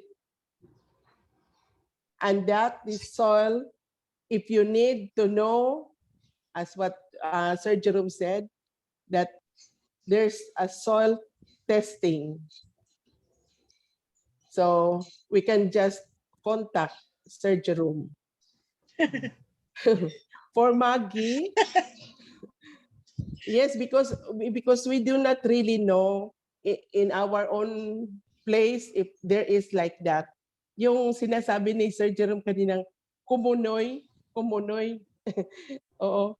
I'm so familiar when he said kumunoy. Yung malambot na lupa, no? So maybe do you have also, but because we don't plant there, or very, very few plants will grow. So for Maggie, thank you also for your expertise.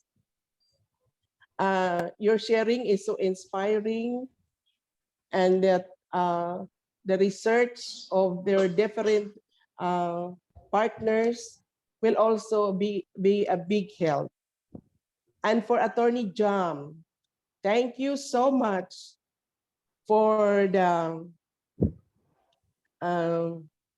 what you call this, for a very also inspiring, you know, because we ourselves, we want to also to have this organic farming, you know, like the one that she had, this organic pigs, the organic chicken and vegetables that will provide a healthy food to us, you know? So this today, this activity today is very, very inspiring, and that brought us, or the Pitlands brought us also to our hearts. So thank you for sharing your expertise with regards to Pitlands, the newly recognized treasure in the Philippines. So to all of us, thank you so much for your sharing. God bless. Okay. Thank you, sister. Thank you very much.